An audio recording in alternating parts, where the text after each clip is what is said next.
Chapter 362. Of course it's the skyrocketing international oil prices, Chris replied without hesitation. That's your final guess, Eric, but it's impossible. Do you know what it means for Iraq to invade Kuwait?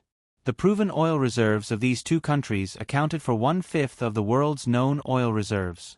Once Iraq annexed Kuwait, Saddam Hussein would be able to manipulate the international oil price at will, which would be tantamount to pushing himself to the position of public enemy, and the whole world would not agree.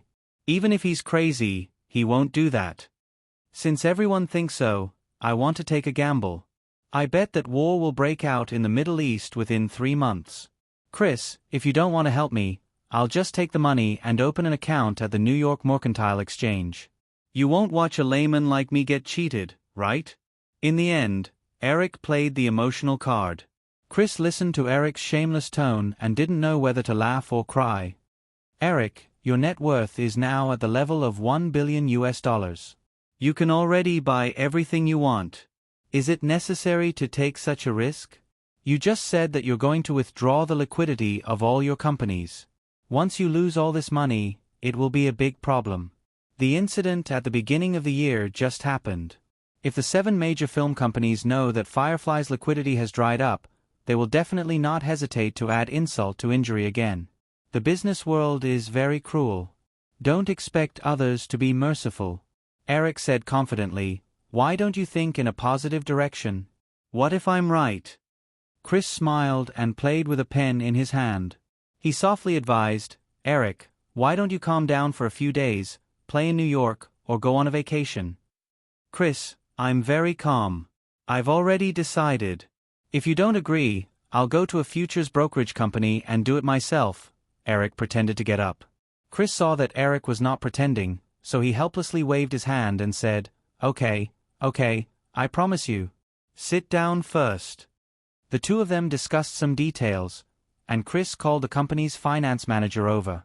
Eric, go through the transfer procedures with Webb first. I'll find you guys later. After Eric left with the company's finance manager, Chris picked up the phone in front of him and dialed Jeffrey's number. Dad, did Eric tell you about him? After a few words, Chris said, It seems that Eric didn't tell you about this, but it's hard to explain it over the phone. I think you should come to New York. Eric, he's a little hot-headed, and I can't persuade him. After a few hurried words, Chris quickly hung up and walked out of the office. Eliza Brighton couldn't help but look at the 3 people sitting in the living room again.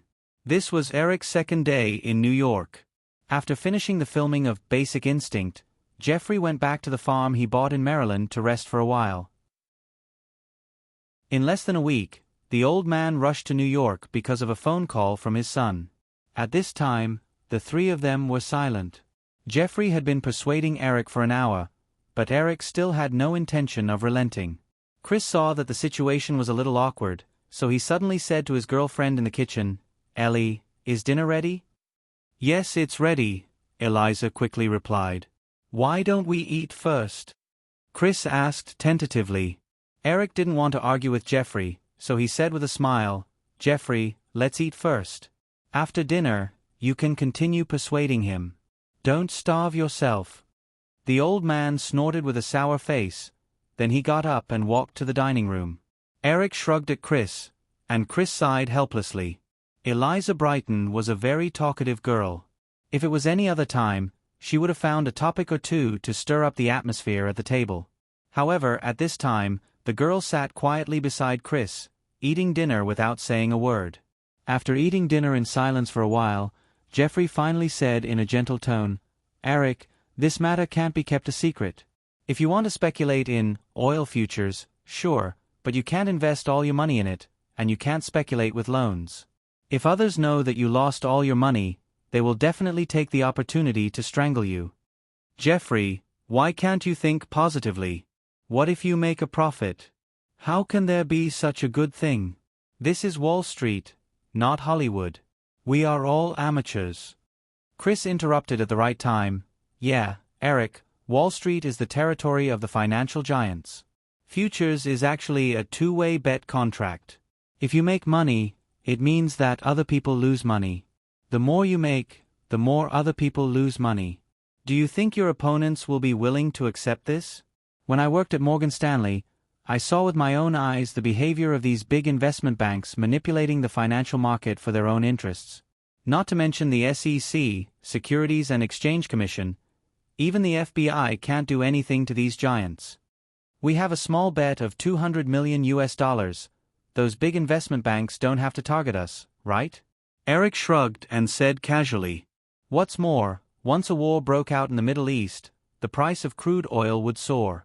Under this general trend, any tricks of the financial giants would only be washed away by the big waves. Jeffrey and his father looked at each other and fell silent again. Eric didn't want to continue to dwell on this issue. He looked at Eliza Brighton, who was sitting next to Chris. He remembered that last Thanksgiving, this couple was still at loggerheads. Now, it seemed that they had reconciled. Ellie, is your family's clothing company listed? I remember you talking about this last Thanksgiving.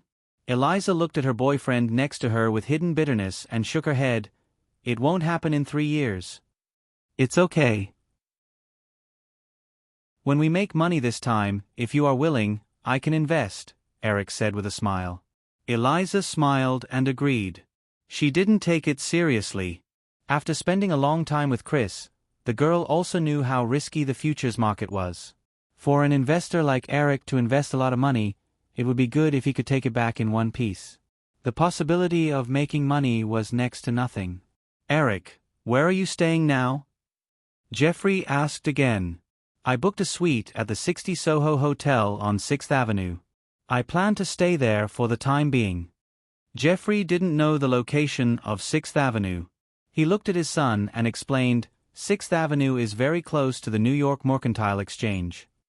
Jeffrey sighed. Eric even considered this detail. It seemed that there was no room for negotiation. Chris, put aside the investment company for the time being and focus on helping Eric. Try your best. I understand, Dad, Chris nodded. Over the next few days, Chris began to help Eric hire traders and open accounts. Jeffrey also followed the two young men all day. Of course, there was no lack of arguments during this period. It was mainly about the proportion of futures margin. Eric wanted the margin to be 5%, which was 20 times leverage. This way, the $200 million fund could be enlarged to $4 billion. However, Chris and Jeffrey agreed that the margin should be 5 times leverage and 20%. Eric knew that the father and son were thinking for him, so he didn't insist. After arguing for the whole morning, both sides took a step back and agreed to 10% margin and 10 times leverage. It was July, and the price of crude oil in the futures market rose again. It was already close to $19 per barrel. Eric and Chris hurriedly formed a futures trading team and began to enter the market. Because of the situation in the Middle East, a large number of speculators invested in the crude oil futures market.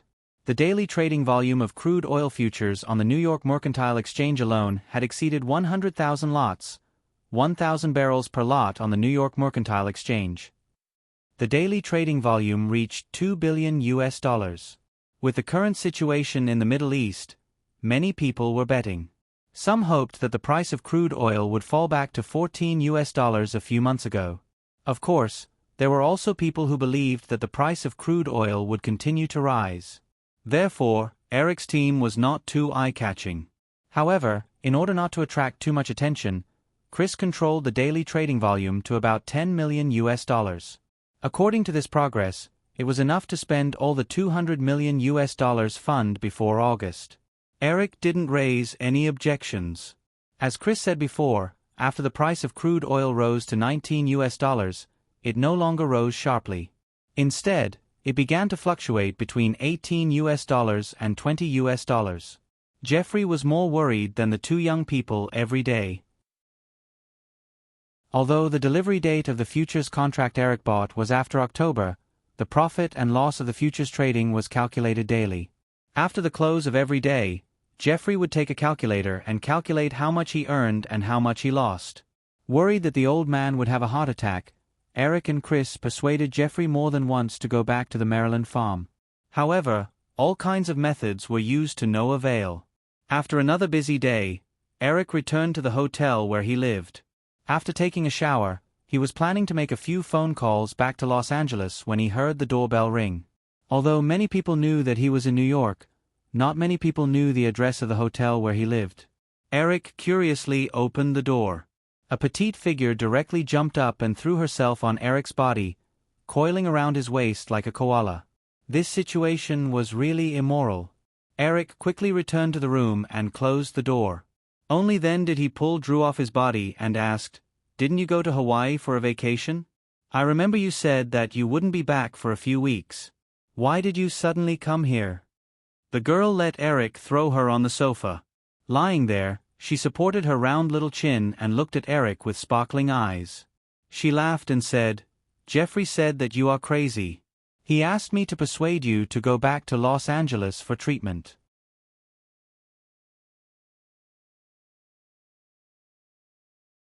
Die Hard 2 was scheduled to be released after Ghost. For this reason, Eric personally called Barry Diller and Murdoch. Michael Eisner also communicated with Fox. Unfortunately, neither side was satisfied with the other. In the end, they decided to work together. Eric was full of confidence in Ghost, and now it seemed that Fox was also full of confidence in Die Hard 2. After the call, Eric turned on the TV to watch the news for a while. The bathroom door opened and the girl with a big towel around her waist floated out.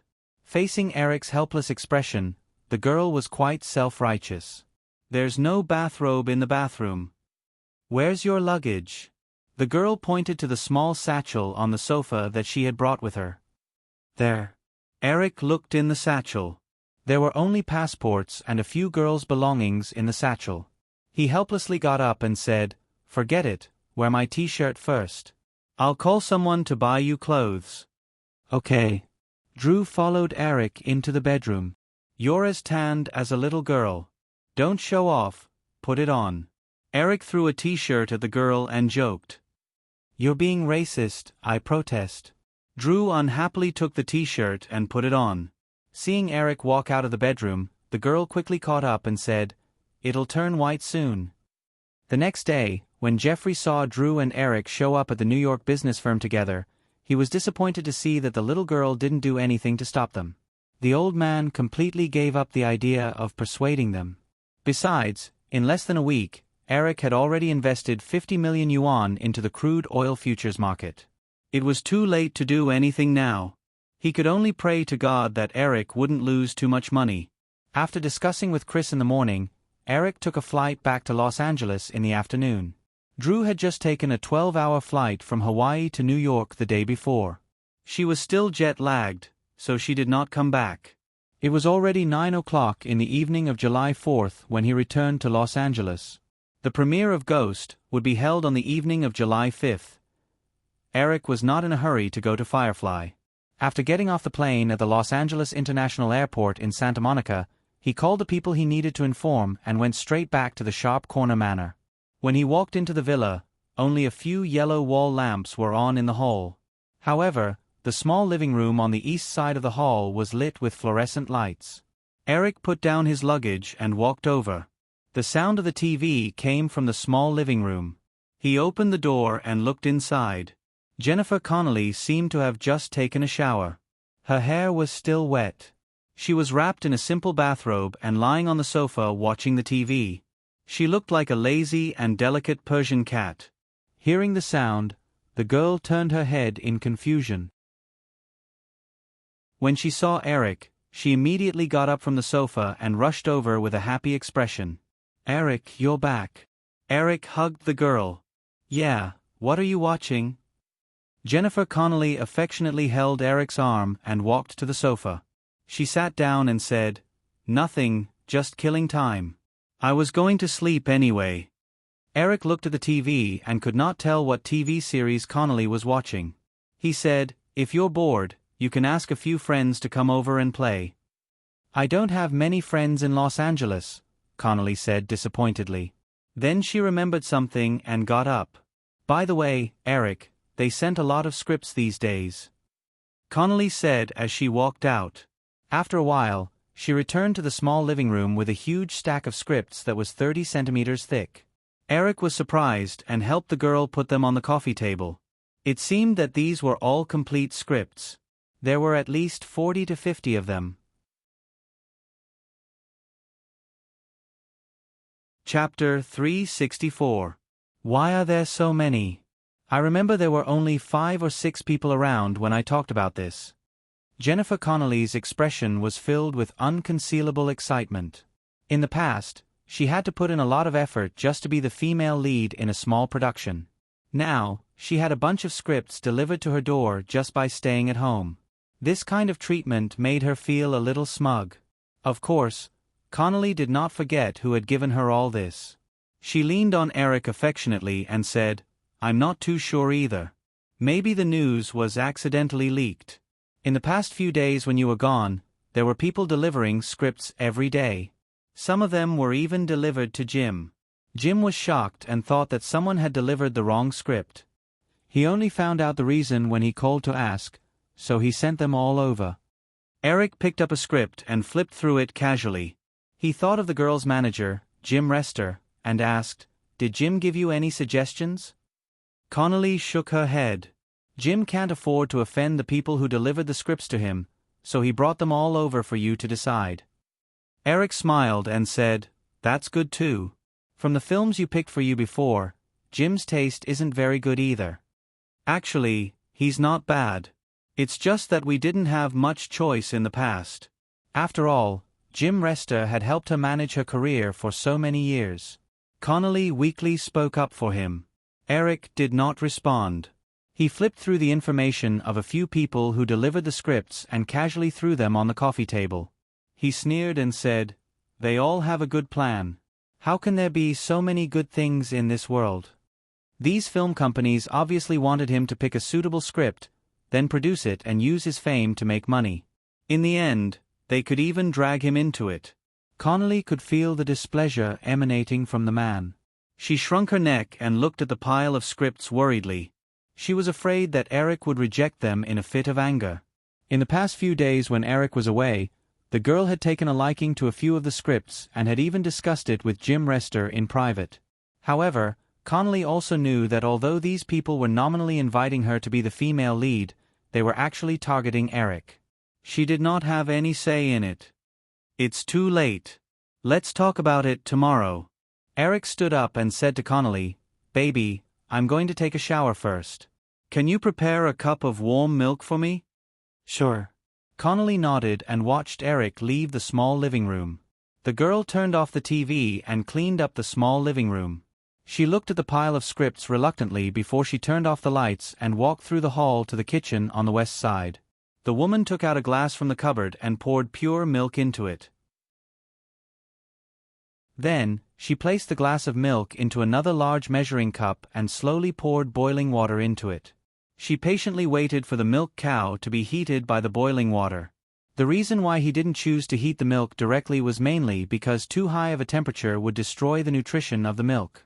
If he heated the milk with boiling water, not only would the nutrition of the milk not be destroyed after heating, but the temperature was just right. He could drink it without waiting. A few minutes later, Connelly carefully took the milk out of the measuring cup and tasted it to test the temperature. Only then was he satisfied and walked out of the kitchen to the bedroom upstairs. Because Eric had always wanted to be a movie director in his previous life, he didn't know how many movies he had watched and how many notes he had taken. However, it was obvious that even if he added up all the movies in his memory, it would still not be comparable to the number of movies produced in Hollywood in a year. After breakfast the next day, Eric started to look through the pile of scripts for Connelly. He read more than 10 scripts in a row, but he didn't find any familiar movies in his memory. Of course, there were quite a few scripts that looked quite good. Those who had heard the news and sent the scripts over in hopes of collaborating would not be so stupid as to randomly send over low-quality scripts. The scripts that could be sent to the sharp corner manor must have been carefully selected. Even if they had not started preparing for the project, they must have been considered with high priority. Judging from the themes of the scripts they received, these film companies must have done a detailed investigation of Connelly's information before sending them over. They must have known the girl's capabilities very well. Therefore, in these projects, none of the female leads played a leading role. More than 80% of the roles were just for show. The only difference was the number of scenes they had. Connolly complained a little about this, but Eric just laughed it off.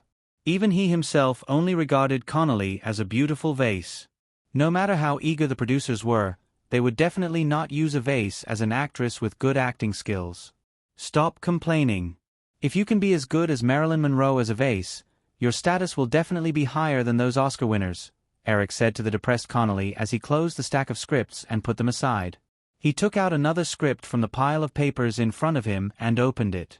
It's not that easy, Marilyn Monroe, Connolly, who was curled up in the space chair opposite Eric, said in a tone full of yearning. Because of her legendary life experience, Marilyn Monroe was still talked about enthusiastically. Actresses who were at the same time as her, or even more famous than her, were often forgotten. Although many of them were still alive, none of them could be mentioned by everyone like Marilyn Monroe. As they were talking, the walkie-talkie nearby beeped.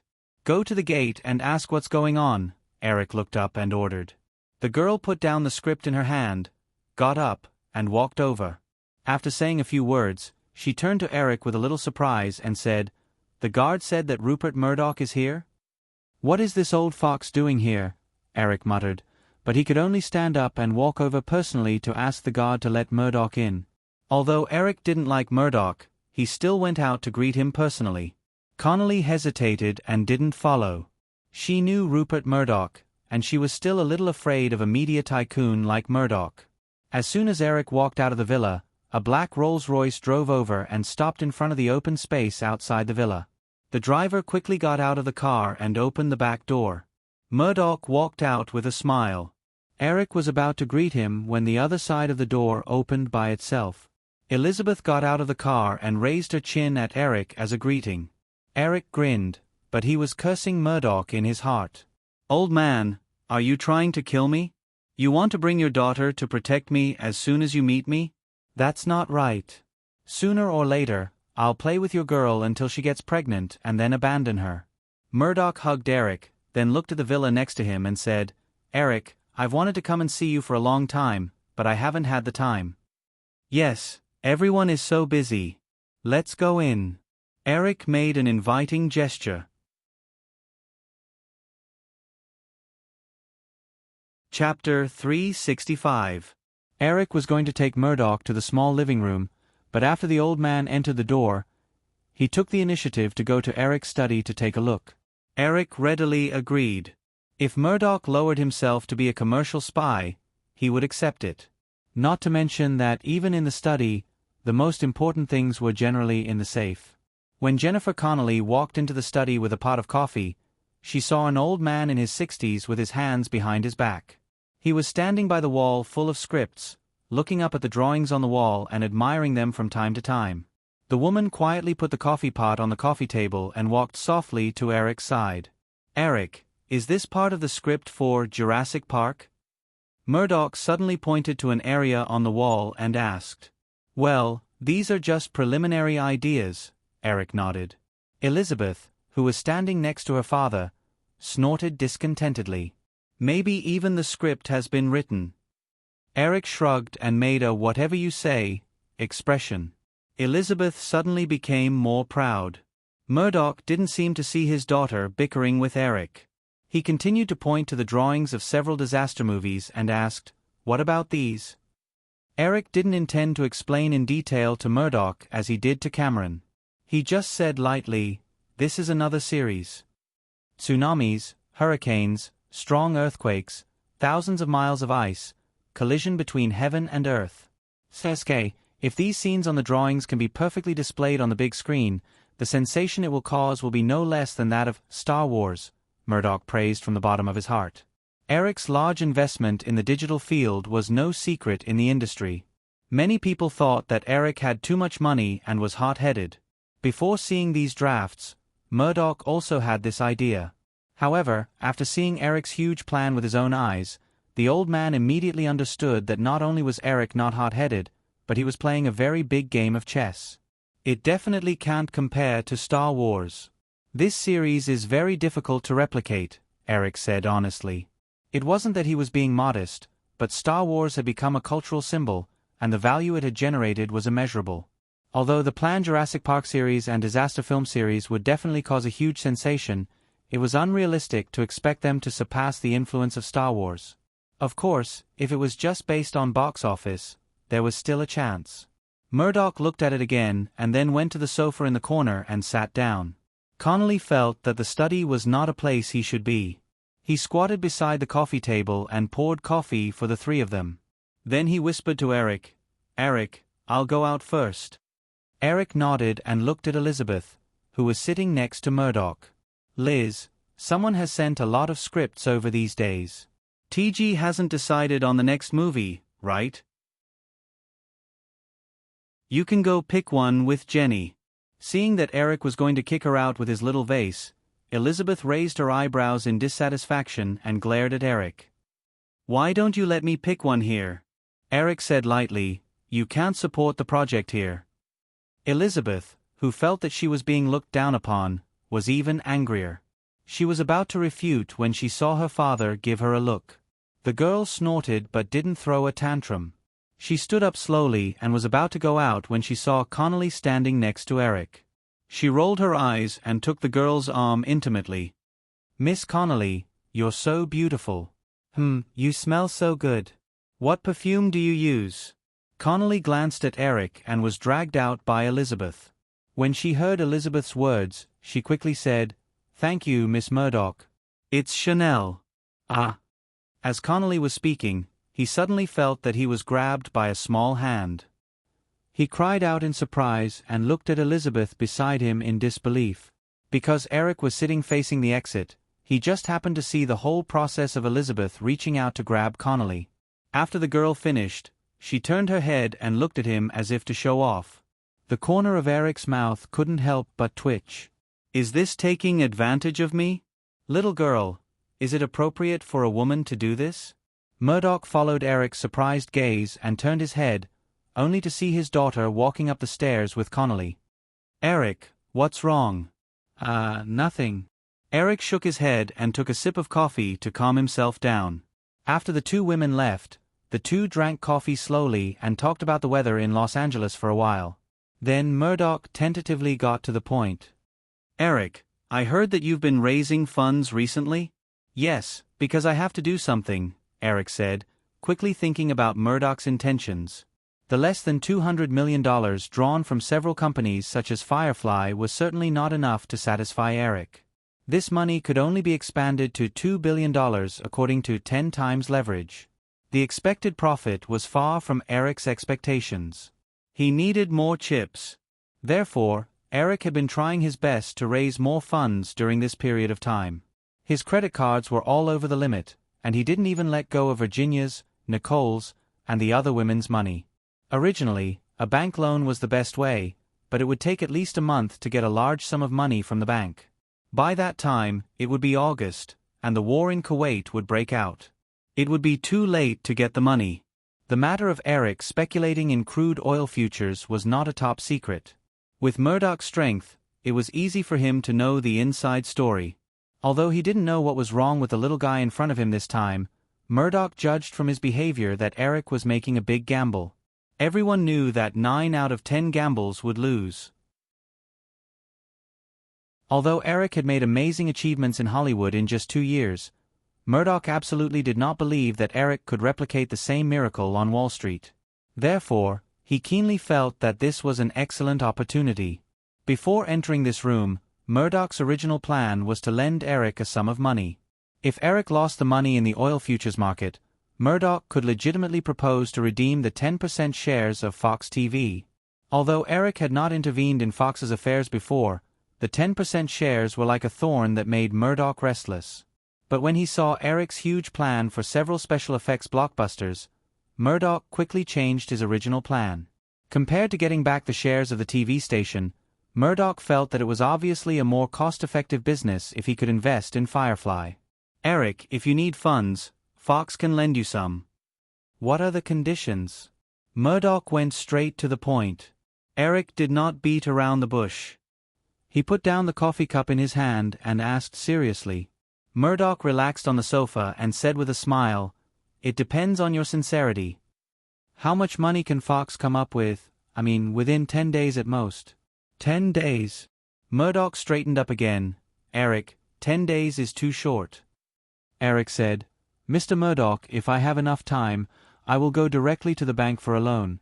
With my current net worth, I think any bank will be very happy to lend me hundreds of millions of dollars. Murdoch narrowed his eyes and looked at Eric for a while, as if to find some useful information from Eric's face, but the old fox was soon disappointed. Well, I'll make a call first, Murdoch stood up and said. Eric pointed to the desk not far away. Go ahead. Murdoch walked to the landline on his desk and dialed a few numbers. He didn't intend to hide anything from Eric and spoke directly to the other side. Eric listened attentively. Murdoch was roughly learning about the financial situation of News Corporation from News Corporation. Sitting back down on the sofa again, Murdoch said to Eric, I can give you 80 million in 10 days. Noticing Eric's look of disdain, Murdoch was a little angry, but there was nothing he could do. I know you've gathered nearly $200 million before, but News Corporation doesn't belong to me alone. I can't take all the cash away like you.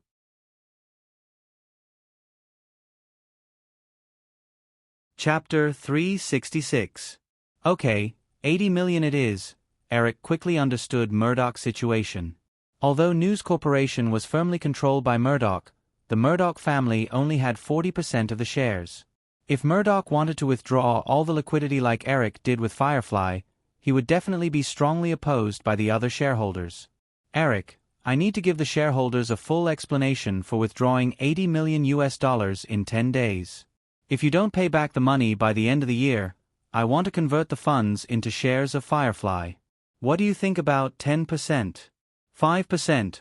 Firefly is worth that price now. Although Eric was sure that he could pay back the money within 3 months, he was not willing to take the risk at all.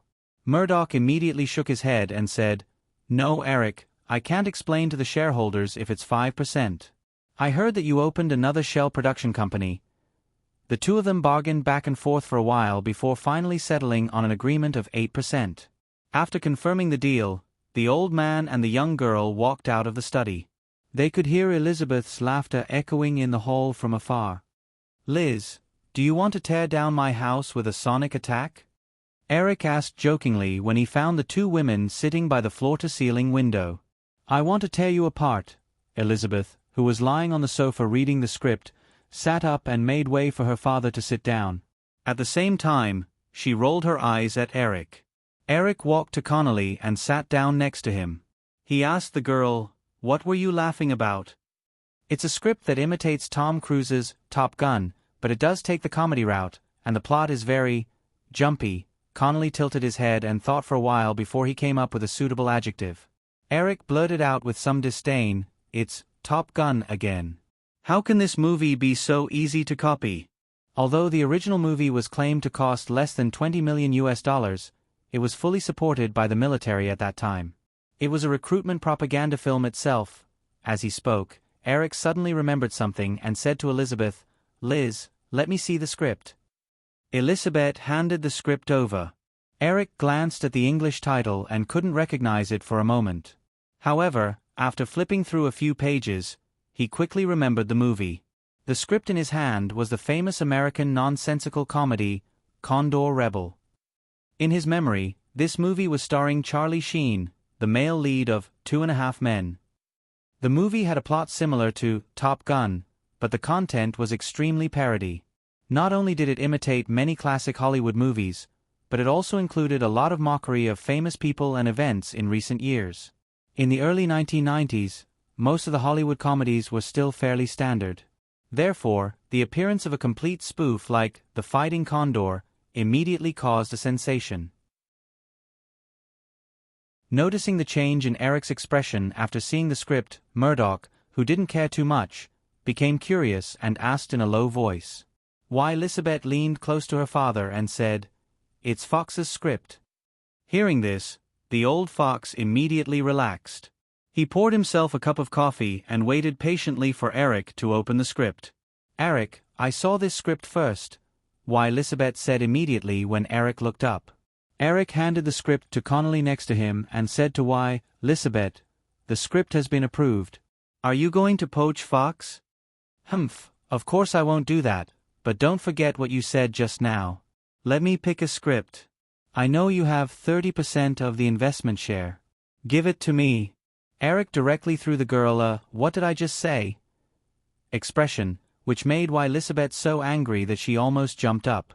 After lunch, after sending the Murdoch father and daughter away, Eric began to go to the Firefly headquarters to prepare for the premiere of Ghost in the evening. Regarding The Fighting Condor, Elizabeth then said a few words to Eric and gave up the right to ask for Eric's investment share. Although the girl had a bit of a temper, she was very shrewd and rational on important matters and would not make trouble without reason. There were two female characters in The Fighting Condor that had more scenes. One was a psychoanalyst, which was considered the female lead, and the other was a female pilot nicknamed Inward Shift. Among a large group of strong men, this character was quite eye-catching, but she didn't have many lines. Although Connolly was not satisfied with the two characters, Eric had already chosen the script, and the girl obediently chose the female lead role. The North American distribution of Ghost was the joint effort of Disney and Firefly. It could be said to be a big deal, with as many as 2,300 cinemas opening, and a grand premiere was held at the China Grand Theater in Hollywood. It wasn't even 6 o'clock in the evening, but celebrities had already started to appear on the long red carpet in front of the Chinese Grand Theater. Although the premiere of Die Hard 2 was just a few streets away, the premiere of Ghost was obviously more star-studded. In addition to the celebrities invited by Disney and Firefly, the families of the male and female protagonists of Ghost were also showing their support. The Coppola family and the Fongda family spared no effort to support the careers of their younger generations. The connections of these two families were enough to encircle half of Hollywood. Wow, Al Pacino and Robert De Niro are here together. It'll be strange if Jack Nicholson and Dustin Hoffman come again. That's not easy. It's good enough that two of them came. Look, Jodie Foster. She's still so beautiful. What a pity. I heard she's gay. It's just a rumor. What happened to Sinclair back then was a big blow to her. If it were me, I would probably have changed my sexual orientation. That's James Cameron, right? I heard that Terminator 2 has already started. I'm looking forward to it. Is the woman beside him his wife? She's so beautiful and elegant. She's probably an actress. Cher, why is she here? She worked with Nicolas Cage in Alluring Moonlight 3 years ago. I heard that they are good friends. I still prefer her singing. Almost every few minutes, a star-studded figure appeared on the red carpet, causing waves of screams and discussions. Originally, there were only a few hundred movie fans on both sides of the red carpet. However, in less than half an hour, the entire street was filled with movie fans who had heard the news and rushed over. Even many movie fans who were originally attending the premiere of Die Hard 2 came over. Fox was extremely embarrassed, but there was nothing they could do. As the director, Eric didn't even have time to appear on the red carpet before he had to start socializing with the guests who came to support him. At this time, the movie fans who were dazzled by the stars would probably not care if he, the director, appeared on the red carpet or not. Eric, I specially went to watch the test screening. This movie was very well made, especially the two pieces of music at the beginning and the end. They directly sublimated the theme of the movie to the extreme. Francis Coppola, who had specially rushed over from the set of The Godfather 3, patted Eric on the shoulder and praised. Eric looked at Cage, who was standing quietly beside Coppola, and said, "Nick's performance was also far beyond my expectations. Perhaps in the near future, the Coppola family will have an Oscar winner." "Ha ha, that's for sure," Coppola said proudly. Westerners didn't have the habit of being too humble. After greeting Coppola and his nephew, Eric quickly shuttled through the crowd to greet them. After circling around, he was just about to find a corner to rest against the wall for a while when he felt a pair of large hands pressing on his shoulders.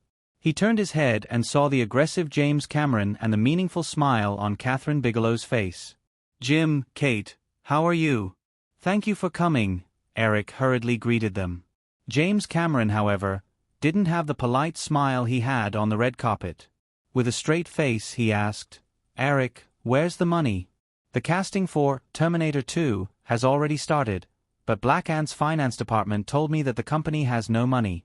How am I going to get the deposit to sign the contract with the union? Also, Stan also told me that you suddenly took away all the liquidity in the digital sector. Isn't there still a few $100,000? Eric asked subconsciously. Cameron had the urge to strangle Eric. What can a few $100,000 do? Tell me. Okay, Jim. Don't worry. 1 month. I need that money for a month. After a month, you can have as much as you want. Cameron was about to ask what he was going to do this month, but when he heard the meaning in Eric's words, he immediately changed his mind. I want to increase the budget. At least 20 million more. No problem. Eric nodded readily. Seeing that Cameron was about to speak again, he immediately said, no more. Okay, then what about this month? Cameron asked. Eric said, take your time with the casting. You can go to Stan and figure out how to implement the liquid robot together. I heard that they developed a transformation software for this last time. By the way, Kate, Thriller Point might have to be pushed back a little. I don't have a problem with that. Catherine Bigelow smiled and said, anyway, if it drags on, the movie can only be scheduled for next year's Easter slot at the earliest. You're the one who loses out. Kate is still the most reasonable one. Jim, you have to learn from your wife, Eric teased without leaving a trace. The woman immediately glared at him. Because there were too many celebrities attending the premiere, the ceremony started 20 minutes later than expected. Eric sat in his seat and had just watched the movie for a while when he realized that Michael Eisner had asked Coppola, who was next to him, to move aside. Michael sat down next to him and said, Eric, I heard that you need money recently.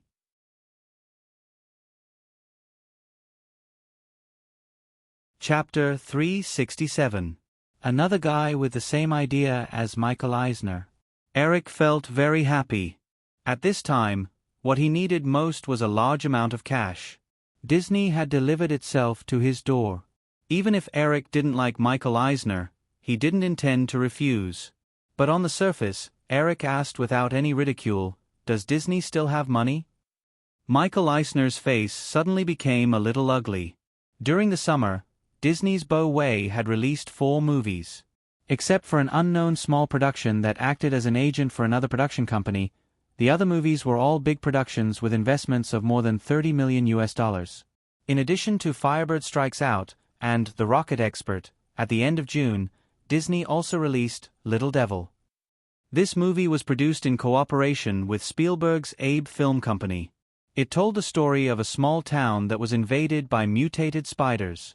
The movie was now in its 3rd week of screening, and the total box office was only $30 million. With the production cost of 3 movies and the publicity investment, Disney's loss during the summer had exceeded $100 million. Ghost was jointly released by Disney and Firefly. Because Disney didn't participate in the investment, Disney could only get 10% of the distribution share. The income from the subsequent videos was even less. Therefore, even if Ghost sold well according to the pattern in his previous life, it would still be difficult to make up for Disney's loss. It could be imagined that Disney's financial results at the end of the year would be very bad. Eric, you don't have to worry about this. If you need money, I can lend you $100 million, Michael Eisner said lightly. I'm in a hurry. I want it in 10 days, Eric added.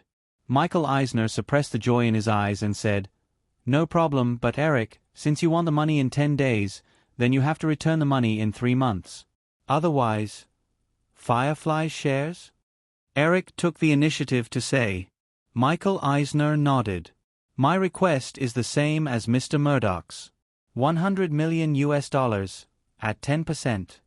Okay, Eric said without hesitation. According to the previous plan, Eric had planned to stop within 3 months. After reaching an agreement, Eric thought about it and quickly showed a faint smile. Mr. Eisner, why don't you play too? This is a good opportunity. Michael Eisner shook his head. I'm sorry, Eric. I never participate in such bets that I have no confidence in winning. Me too. Eric turned his head to look at the big screen and said in his heart. Originally, Eric planned to return to New York the day after the premiere, but what happened next forced him to stay in Los Angeles for a few more days. Perhaps they had heard the news from Fox or Disney, but the executives of the 7 major film companies came to Eric one after another to compete to be the child of wealth. Even the rundown MGM sent him $50 million, and Eric accepted it all. Of course, he also mortgaged more than 50% of Firefly's shares for this. Except for the repayment date discussed with Murdoch, which was half a year later, the other companies only borrowed for 3 months at most. Warner even proposed a repayment period of 2 months, but Warner also offered the most money, reaching $150 million. Eric did not hesitate to accept it. A few days later, Eric returned to New York. The results of the 2 most watched summer blockbuster movies, Die Hard 2 and Ghost, were officially released. Due to the popularity of the first movie, Die Hard 2 earned $24 million in box office in 3 days in the first week. Ghost was not like in his previous life where it suddenly became a blockbuster. This version of Ghost had reached the limit of what the film companies of this era could achieve in terms of publicity and attention. Therefore, in the first 3 days of the first week, Ghost brought away countless tears from the fans and also collected $27 million at the box office. After the results were released, the Box Office Statistics Agency estimated that the box office of both movies would exceed $40 million in the first week. Before that, Total Memory, the highest-grossing movie in the first week of the 1990 summer, only earned $36 million. However, the 2 movies released at the same time in 1 week both exceeded $40 million in box office. This amazing result also surprised many people who were expecting the 2 movies to lose. At this time, Eric was not in the mood to pay attention to the movie. In the suite of the 60 Soho Hotel on 6th Avenue, Chris, who found out that more than $500 million had been added to his account, looked at Eric with a serious expression. He did not tell Jeffrey the news. These days, Jeffrey was already worried enough. If the old man knew that Eric had mortgaged more than 50% of Firefly's shares, he would probably go crazy. Eric, I thought you were just being hot-headed, but now I think you are really crazy. Chris, don't worry. Even if I lose all this money, I will not lose control of Firefly. I have already asked Carolyn to use my remaining 20% shares to apply for a loan. The loan will definitely be completed within 3 months, and I can't lose it all. So, in the end, I will definitely be able to redeem enough shares to maintain the absolute control of Firefly. Eric repeated the words that he had originally thought of. You know that's not what I'm talking about. Eric, I think you have completely lost your mind. Stop, it's not too late. You see, in the past 10 days, we have invested $120 million, but now the account is not making much profit. Imagine, if Saddam blackmailed the other small Middle Eastern countries and got enough benefits from Kuwait and then stopped, the price of crude oil will immediately drop sharply. As long as the drop is close to 10%, Eric, just 10%, all the funds in your account will disappear. Eric rubbed his hair in distress. Chris, why can't you have a little more confidence in me? Because this is a very realistic world. No one knows what will happen in the future. Eric, I won't allow you to mess around anymore. I won't touch a cent of the $500 million. If you want to buy it by force, then I will withdraw immediately. Eric calmed down, and the relaxed expression on his face disappeared. He was silent for a long time, and then whispered to Chris, Before that, can you help me find an acquaintance to help me? You know, I don't have any connections on Wall Street. Chris was stunned. He sighed, stood up, and walked out of the hotel room in loneliness. Eric did not get up to see him off. He hugged Drew, who had been sitting quietly beside him, and put her head on his knee. He lowered his head and stroked the little girl's smooth face. Girl, if one day I let you down, will you be sad? The little girl licked Eric's palm like a cat, and shook her head. No. But I made Chris sad. In this world, there are not many people who really care about me. Jeffrey and Chris are too. At least you still have me. Drew put Eric's palm on her face and said solemnly. The next day, Eric woke up early in the morning, brushed his teeth, washed his face, and ate breakfast mechanically. He walked to the office of the trading studio and saw Chris at first glance. It was rare for him to feel that his eyes were a little wet. "I'm worried." "Let me do it," Chris explained in a low voice. Eric stepped forward and gave Chris a bear hug. He did not let Chris go until Chris was out of breath.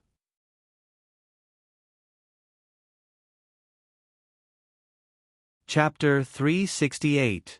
Because of the large amount of funds and Eric's willful request, the trading team began to increase the volume of crude oil futures in the next few days, increasing the original daily investment to more than $30 million.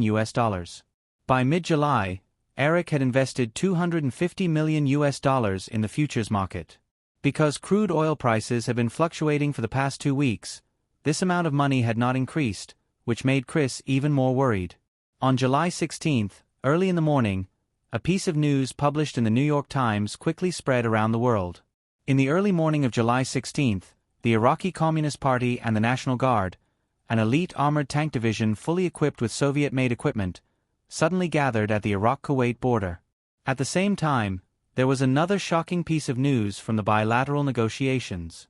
Iraqi President Saddam Hussein proposed new conditions. Not only did he ask Kuwait to cancel the previous loan of $14 billion, he also asked Kuwait to compensate $4 billion for stealing Iraqi oil. The Western countries that had been paying attention to the situation in the Middle East had not made any response, but the most sensitive financial markets had begun to fluctuate violently. On July 16, it was a new week. After the world's major futures exchanges opened, crude oil prices, which had been hovering between $18 and $20 per barrel, quickly broke through the $20 mark. In less than 2 hours, it had rushed to $21. For the rest of the day, crude oil prices did not fall again. At the end of the day, crude oil prices stayed at a high of $21.40, an increase of 7%. That night, Jeffrey and his son did not return to Chris's apartment. Instead, they gathered in Eric's hotel suite. Chris was not happy that the crude oil prices had skyrocketed today, and that Eric's account had a profit of $175 million in just one day. Instead, he was even more worried. The fax machine in the suite buzzed non-stop, and documents continued to appear one after another. Jeffrey, Chris, and Eric were all silently reading the documents from the fax machine. Only Drew was still watching TV on the sofa. "That's all the information I can get, Eric," Chris said after passing all the documents around. "As you can see, almost all the military experts think that Iraq is bluffing and that the possibility of war breaking out is very small. This armored division equipped with Soviet-made T-72 tanks is enough to flatten Kuwait. If Iraq wants to invade Kuwait, they don't even need to send the Communist Party and the National Guard. A normal infantry division is enough to take down Kuwait City. The reason why Saddam did this was because he wanted to extort more benefits. I still stand by my initial guess. Eric, this news will be reported tomorrow, and the price of crude oil will fall again. In order to not lose the money we earn today, I suggest we start selling tomorrow morning. Maybe we can still keep a profit of about $100 million. No, continue to buy, Chris. I feel that the time is getting closer. Chris looked at Jeffrey, who didn't really understand the conversation, and said, "Then, in the future, the price of crude oil will definitely fluctuate more violently. I need enough reserve money in my account." Eric knew that Chris was telling the truth. Compared to the first 2 weeks of July, where the price didn't change much, with the participation of the Middle East and the West, the price of crude oil would fluctuate more violently in the second half of July.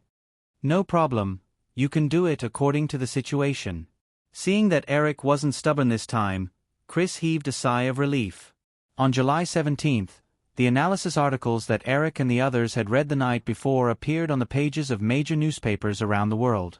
Even a senior official from the United States Department of National Defense publicly agreed that Iraq would never use force against Kuwait in a television interview. Because of this opinion, the price of crude oil fell back to $20.70, down 3%. But in the following week, the price of crude oil began to slowly rise again. After Iraq deployed an elite armored division at the border of Iraq, they didn't stop. Instead, they continued to increase the number of troops. In less than a week, 100,000 Iraqi troops had gathered at the border of Iraq. The head of Kuwait, the emir, couldn't sit still anymore. He began to beg the heads of other Arab countries to mediate. On July 22, Egyptian President Hosni Mubarak visited Baghdad to speak for the emir of Kuwait. He didn't get any promises from Saddam and quickly left. Later, Arafat, the chairman of the Liberation Front of the Republic of Stan of Palestine, also visited Baghdad. Saddam warmly welcomed them. When he saw them off, he only asked Arafat to pass a message to the emir. The message was very simple: pay up. Although most of the Western countries still insisted that Saddam wouldn't use force against Kuwait, in the face of Iraq's aggression, on July 24, the U.S. aircraft carrier fleet in the Persian Gulf and the UAE jointly held a joint military exercise. At this time, the international price of crude oil had risen to $23. Compared to a week ago, the increase was as high as 15%. Eric's capital invested in the futures market had reached $400 million, and the weekly profit was as high as $500 million. Such a terrifying profit was crazy. But Chris persuaded Eric to stop more than once, because if the situation in the Middle East took a big turn, the money could be lost again at any time. The military exercise of the U.S. to deter Iraq seemed to have some effect. The next day, Saddam urgently summoned the U.S. ambassador to Iraq, April Glass. Saddam solemnly promised the Arab female ambassador that Iraq would never use force against Kuwait. This news seemed to be a turning point.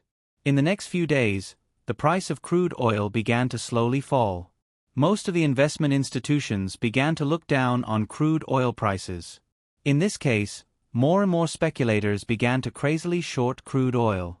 No matter how many contracts enter the market, they were quickly digested. In the last week at the end of July, Eric spent all the $700 million capital in his hand. Because of the fall in crude oil prices in the last week, the original $500 million surplus was almost gone. Because of Eric's strong insistence, he bought the last $20 million crude oil futures contract. Chris almost collapsed in his chair. $700 million was a big bet with 10 times leverage and almost no reserve margin. As long as the price of crude oil fell by $2, the $700 million would instantly disappear. And if the price of crude oil fell by more than $2, Eric's account would be breached. Not only would the $700 million be swallowed by the capital market, but Eric would also owe a huge debt to the futures company, and even face bankruptcy. At this point, there were many things that could not be hidden from Jeffrey. The old man was shocked by the figure of $700 million for a while, but only sighed. In Los Angeles, many people in Hollywood were paying attention to Eric's every move. Therefore, the news that Ghost broke the $100 million box office in 3 weeks was not so important. After Basic Instinct was released, there were not many media outlets who took the opportunity to attack Eric because of his identity as the screenwriter. Everyone seemed to be waiting for the moment of the final judgment to come. Finally, Time, this cold bitch, twisted her small waist and stepped into the grid of August 1990.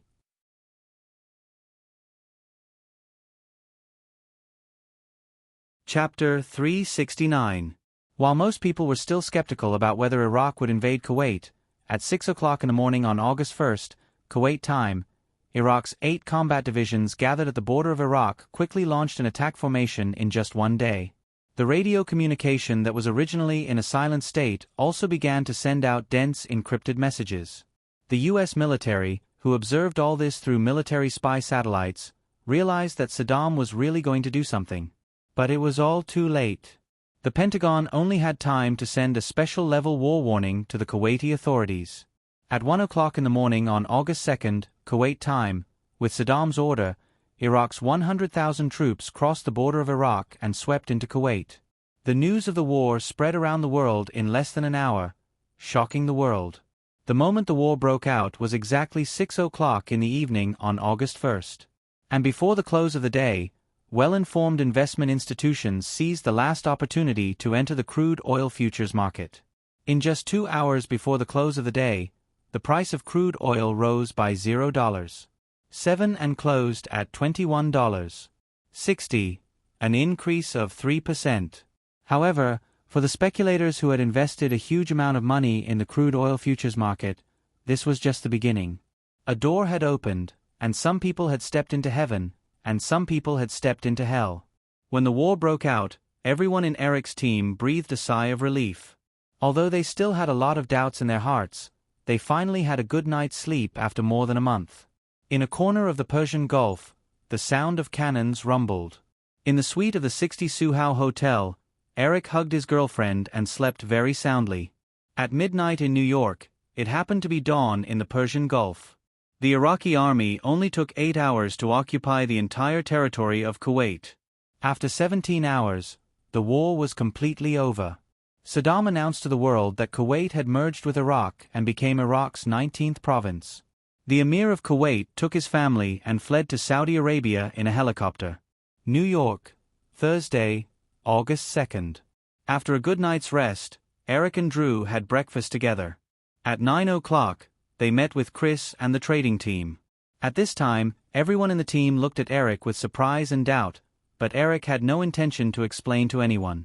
In a coffee shop on 6th Avenue, Eric and Chris were sitting opposite each other. A young girl wearing a pair of aviator sunglasses was stirring the coffee in front of her. There was still an hour before the start of crude oil futures trading. Everyone was taking a short break here. Dad will fly back to the farm in Maryland at 10 o'clock. Emily has already sent him to the airport. He also said that he doesn't want to see you, the little bastard who made him worried for a month again, Chris said with a faint smile, but the doubt in his eyes was not concealed at all. Eric laughed and said, "Let's get down to business." Chris didn't seem to want to get to the bottom of it. He continued, "All right, what do you plan to do next?" Eric shrugged. "I've done what I can. Next, it's the stage for you professionals." Chris nodded. What Eric had done was to put a lot of pressure on the crude oil futures market. This was not an easy thing to do. Chris couldn't understand where Eric got his premonition from. A month ago, there were no clues about the war in Kuwait. Now, Iraq's invasion of Kuwait had become a reality. The two countries occupied a quarter of the proven oil reserves. Once the two countries merged, Saddam's policy of reducing crude oil production and increasing the price of crude oil would inevitably cause the international price of crude oil to soar. Then you should at least give me a general plan. For example, when are we going to withdraw from this game of chess? Eric looked at the traffic outside the window and thought for a while. After a while he said, 3 months. We will clear out the market within 3 months. Chris showed an interested look. He put his arms on the table and leaned closer. He whispered, 3 months? Eric, can you tell me what your premonition is this time?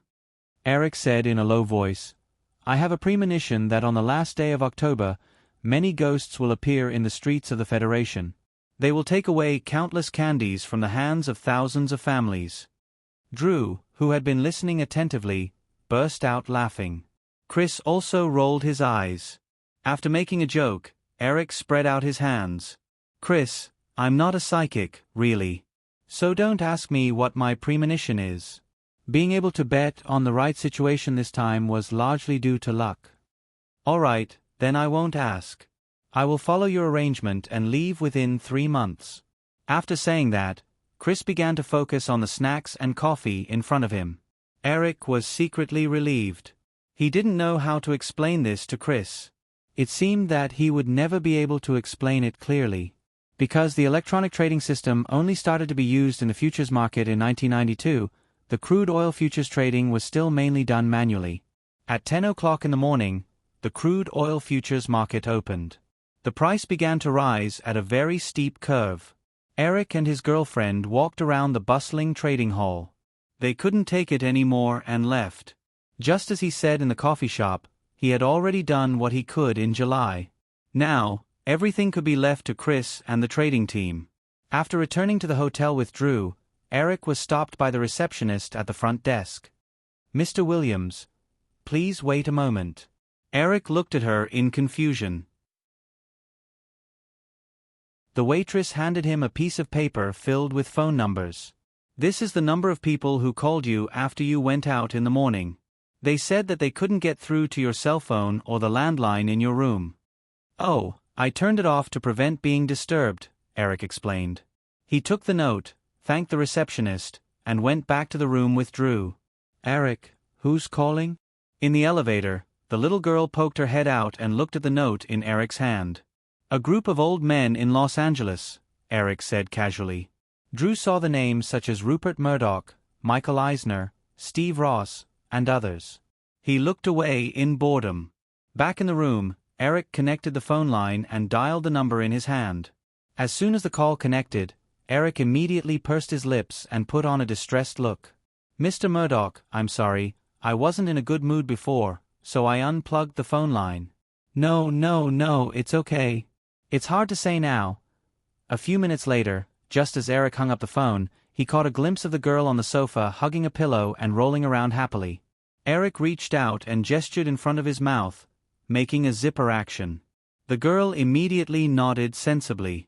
The trading team hired by Eric had signed a strict confidentiality agreement before. At the same time, they would also receive a huge commission from this transaction. As beneficiaries, these people would certainly not divulge the details of this transaction, not to mention Jeffrey and his son. In addition, Drew was the only one who knew the details of this transaction. Although Eric knew that his girlfriend would definitely not betray him, he still explained it at this time in case the girl accidentally leaked something. With Drew's shrewdness, Eric believed that the girl would know what to do with just one action. After explaining, Eric dialed the numbers again one by one. Although many people knew that Eric had placed a heavy bet on the futures market, they did not know whether it was a rise or a short. After all, because of the soaring price of crude oil in the past few months, there were more speculators who chose to short than long. Because even if Iraq deployed a large number of troops on the border of Iraq, most people still did not believe that a war would break out in the Middle East. Unfortunately, Saddam's behavior this time was beyond the expectations of a large number of people. After spending some time answering the calls one by one, Eric returned to the sofa and turned on the TV. He chose the NBC News channel. At this time, the news in the Middle East was rolling live on the TV. Drew came over and said with a smile, "Eric, I think it's impossible to hide it." "It's just delaying the news," Eric said with a smile. "Those are all old foxes. It's impossible to hide it from them." The girl made a face. "Then you just... What if they get too excited when they hear the news and have a heart attack?" "It seems like I'm actually a good person," Eric joked. The girl laughed a few times and said, "I'm a good person too." After 5.5 hours of trading, at 2:30 in the afternoon, the price of crude oil on the New York Mercantile Exchange soared from $21.60 to $23.5. The increase reached a crazy 8%. Eric's account had a profit of $600 million that day. During dinner, Chris reported the good news to Eric. However, Eric saw a touch of sadness on Chris' face. After asking, Chris revealed the truth. "A good friend of mine at Morgan Stanley called after the market closed to ask about the situation here. I asked him about the relevant information some time ago, and he knows that I've been speculating in oil futures." Eric asked in confusion. He knew that Chris only told him the beginning of the story. Chris said faintly, "A senior executive at Morgan Stanley used $120 million from the headquarters to short crude oil futures, which is 10 times the leverage. After the market closed in the afternoon, he jumped off the building." Eric also went silent. Chris adjusted his emotions and said, "Eric, I don't know how you made the judgment this time, but I believe that you did it because you were absolutely confident. But in the future, please don't do it again." Eric nodded solemnly. "I promise." Chris stood up and patted Eric's shoulder. Just as he was about to leave, Drew rushed in with a bunch of shopping bags. He yelled, "Eric, I saw someone jump off a building when I was passing by Fifth Avenue. Their shopping bags were scattered all over the ground. It's so disgusting. I heard that several people have already jumped off a building." After the girl finished talking, she noticed that the two men in the room were a little upset. She immediately stuck out her tongue, shrunk her neck, and slipped into her room. Chris shook his head and said, "I don't like this girl. She's disagreeable and too cold." Eric looked at Drew's door and said, "If it weren't for Drew connecting me and Jeffrey, I wouldn't be who I am now, and Firefly wouldn't exist." Chris obviously knew the details of what happened back then. He shrugged and said, "Okay, pretend I didn't say anything." "Okay, Chris, she's just a kid. She'll grow up eventually." Chris shook his head again and said, "If you're not 100% sure that you can control her, you should let her go." "I know." Eric smiled and walked Chris to the elevator before returning to his room. The girl had already returned to the living room. She sat cross-legged on the sofa angrily and said, "I heard it all." Eric stepped forward and pinched the girl's face. "Did Chris wrongly accuse you?" "Humph." The girl turned her head and wanted to shake off Eric's hand. "Chris had a colleague who jumped off a building this afternoon. You were so happy just now. Don't tell me you expect him to say something good about you? But I just don't like him talking about me like that." "Eric, do you also think that I'm that kind of person?" Eric took the girl into his arms and hugged her lovingly. "You're you. You don't care what others say. You'll always be my girl. Okay." The girl affectionately rested her chin on Eric's shoulder. "Eric, I love you. I know. Then when will you start loving me?" "That's a little difficult." Eric joked.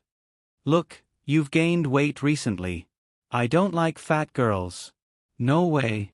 The girl immediately hammered Eric's back with dissatisfaction. "I weigh myself every week. I'm not fat at all." Before going to bed at night, Eric had already heard more than 10 news of people jumping off buildings because of today's crude oil price. Although he didn't show it on his face and was still laughing with the girl, Eric was still quite touched. The futures market was a gambling market. The contracts were all two-way. If you bet on the price going up, then someone else would buy the price going down. Because of today's crude oil price, Eric made $600 million in one day, which meant that someone lost $600 million. Those people deserved it. Who asked them to come in without leaving a way out? The girl took a shower and snuggled up to Eric, who was reading a book. "Why do I feel like you're scolding me too?" "No, we're the winners. The winner owns everything." "The winner?" Eric exclaimed. He looked at the futures guide that hadn't been flipped in a long time. He didn't know when, but a line of Chinese characters was written on the page with a pencil. According to Lord Mo's words, a general success is built on thousands of bones. He didn't know if it was because this type of language was rarely used, but the running script on the paper was a bit messy. "Eric. Eric." The girl curled up in the quilt suddenly blinked her eyelashes and meowed twice. Eric patted the girl's head. "Go to sleep first. I'll read for a while." Drew scratched Eric's body unhappily. "All right, you've succeeded in creating another lame joke." Eric couldn't help but laugh. He looked at the brightly lit Manhattan outside the window. Eric picked up the pencil and quickly scribbled a few strokes on the page in front of him. The first half of the poem was quickly erased, leaving only the last 7 words.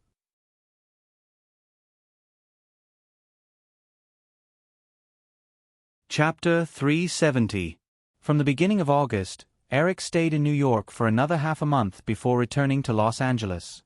What returned earlier than Eric was the cash flow he withdrew from several of his companies.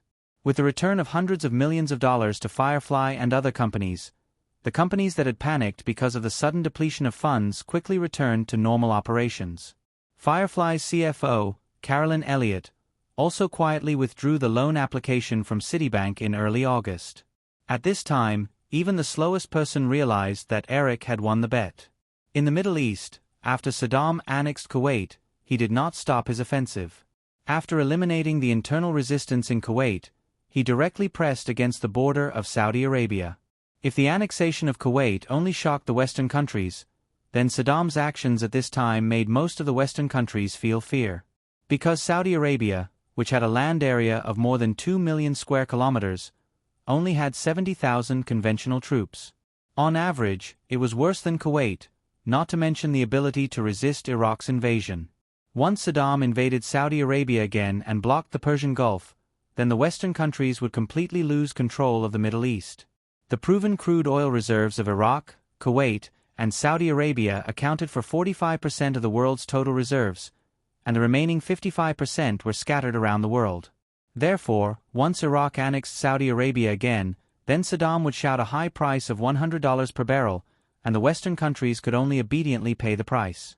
In the face of such an obvious threat from Iraq, the Arab countries that originally did not want the West to intervene in the Middle East quickly compromised and accepted the United States' proposal to send troops. At the same time, the Western countries quickly imposed large-scale sanctions on Iraq. Not only did they freeze hundreds of billions of dollars of overseas assets of Iraq and Kuwait, but they also imposed the strictest embargo on Iraq. However, all of this did not stop the price of crude oil from soaring. Because the Iraqi army was ready to attack Saudi Arabia, within a week, the price of crude oil soared to $29, an increase of more than 40%. It was not until August 7, 1990, that the Pentagon announced that the most elite 82nd Airborne Division of the Federation had arrived in Saudi Arabia that the price of crude oil slowed down. By the time Eric returned to Los Angeles, more than 100,000 U.S. troops had entered the Persian Gulf and were in a standoff with the Iraqi army. The rise in international crude oil prices slowed down again, but in the face of an imminent war, the rise in oil prices showed no signs of stopping. A black helicopter landed at Playa Vista in the western suburbs of Los Angeles. Eric disembarked from the helicopter with a group of people. After exchanging greetings with the heads of the administrative district, Eric turned to Stan Winston and said, "Stan, what do you think of this place? Less than 100 meters ahead is the former Howard Hughes Airport. Of course, it's abandoned now. I plan to buy about 100 hectares of land here to build a filming base for Firefly." Stan Winston looked around and said, "I can only be sure that you've made a lot of money this time." Eric smiled and didn't continue the topic. Now, many people who knew that he speculated in oil futures some time ago were curious about how much money he had made. During this period of time, they had been probing him openly and secretly. But now, even he didn't know the exact number because it would take 3 months to wrap up in New York. Noticing Eric's expression, Stan Winston also laughed. He was just casually teasing him and quickly changed the topic to the matter at hand. "This place is less than 5 kilometers away from Venice. If you want to build a filming base here, the special effects studio of Digital Domain might be able to move here. The Tyrannosaurus Rex model in Jurassic Park is 20 feet tall, so it needs a lot of space to operate." "I've already considered this point," Eric said. "Not only do I want to build a regular studio here, but I also want to build a special effects studio. Stan, if you're willing, you can be in charge of this studio." Stan Winston was slightly excited, but he still said cautiously, "Eric, the geographical conditions here are indeed good, but there's a big drawback. It's too far from downtown Los Angeles and transportation is very inconvenient. If you follow your plan, you'll need a lot of professionals. I've also considered this. I'll pay for the construction of the entire system's infrastructure here, including residential areas, supermarkets, schools, and so on," Eric said quickly. Stan Winston was only a little surprised, but the executives of Playa Vista beside Eric were already beyond excited. If Eric's plan came to fruition, it would be a great boost to the economic development of the district. "Mr. Williams, is what you said true?" A tall and thin middle-aged Caucasian man couldn't help but ask. "Of course," Eric said seriously. "But if you're willing to cooperate fully, I can guarantee that this project won't take more than 3 years, and the total investment won't be less than $1 billion. The executives of Playa Vista beside Eric whispered to each other. A $1 billion project was something they didn't even dare to think about before. They didn't expect to come across such a good deal. Eric, on the other hand, continued to lead Stan Winston and the others forward. The reason why Eric chose this area was not on a whim, but because in his memory, the DreamWorks that Spielberg and the others had created in his previous life had chosen to film here. Many years later, this area had developed into the famous Playa Vista community. Many famous movies had chosen to film here, such as the Iron Man series. Eric spent the whole morning touring Praia Vista and discussed the preliminary plan with the executives. When it was close to noon, a group of people stood by a man-made lake and pointed at the surrounding terrain. Suddenly, an SUV drove up to them and a few people got out of the car. Currently, Praia Vista was still in the suburbs of Los Angeles. It wouldn't be an exaggeration to say that it was sparsely populated. So, the sudden appearance of the off-road vehicle attracted everyone's attention. Quite a number of them realized that the people in the car had something to do with them. As expected, when the people got out of the car, Eric immediately recognized the tall woman walking in front. He was a little surprised to see Nicole here. In the distance, Nicole spoke to her bodyguard. Soon, she walked over with a blonde woman in her 30s. When she was about 4 to 5 meters away from Eric, the tall woman showed a faint look of resentment. She didn't bother to hide her gaze and locked onto Eric. Eric noticed the gazes on his left and right and looked at the woman helplessly. "Nicole, how did you know I was here?" "Yeah, it wasn't easy to find you." Nicole didn't answer the question and only grumbled softly. Eric didn't ask further.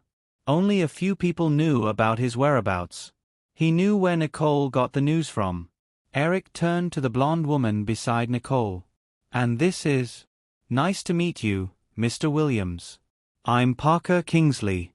Eric looked the woman up and down in surprise. He only remembered casually telling Nicole this. He didn't expect Nicole to have changed agents in just a few months. After shaking hands with her, Eric smiled and said, "Hello, Ms. Kingsley. How has Cruz been recently?" "Very good. Thank you for your concern," Parker Kingsley said politely. At the same time, she secretly looked at the young man in front of her.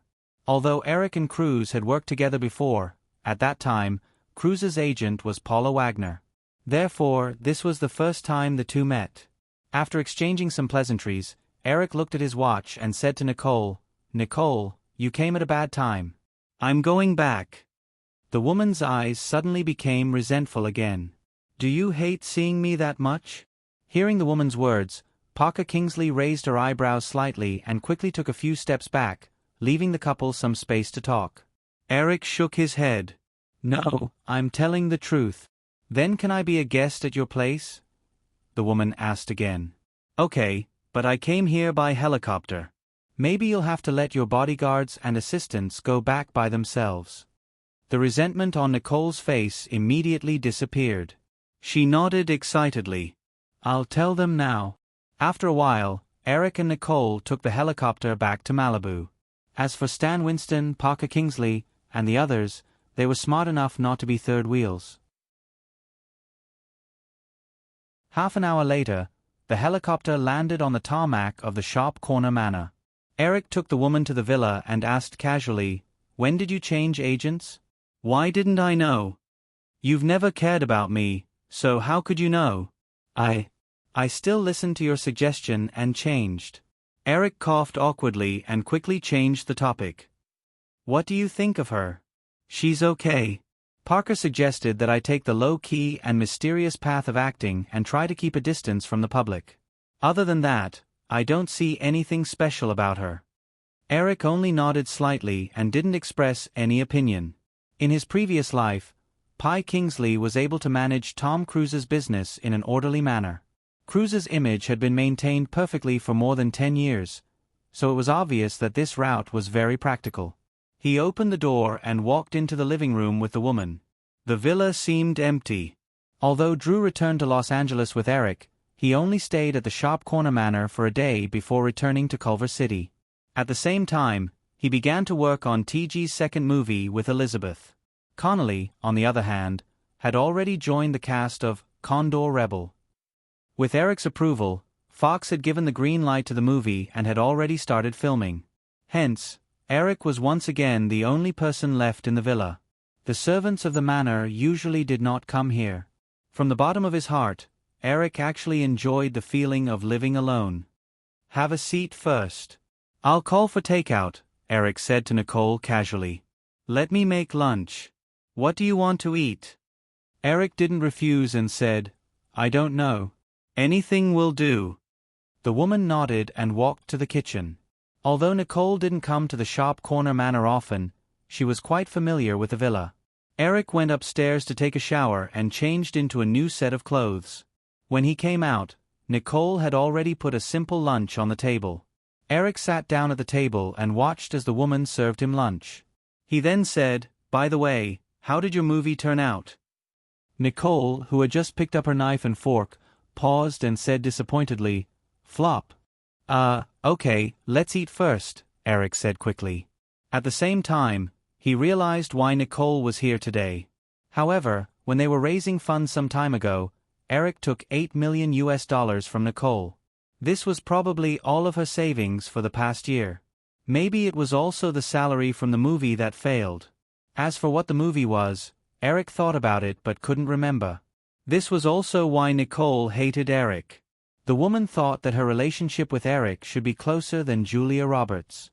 But now, Julia had 3 movies in a row, Pretty Woman, Steel Magnolias, and Sleeping with the Enemy, which broke the $100 million box office, but she only got Sleepless in Seattle.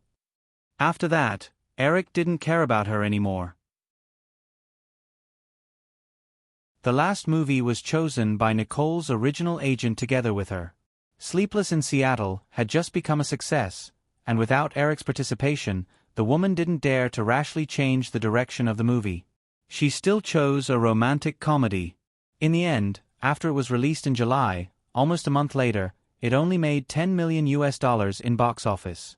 Because this movie was also a romantic comedy, she received $5 million. The total cost was $30 million, and the box office was at least $60 million to recoup the cost.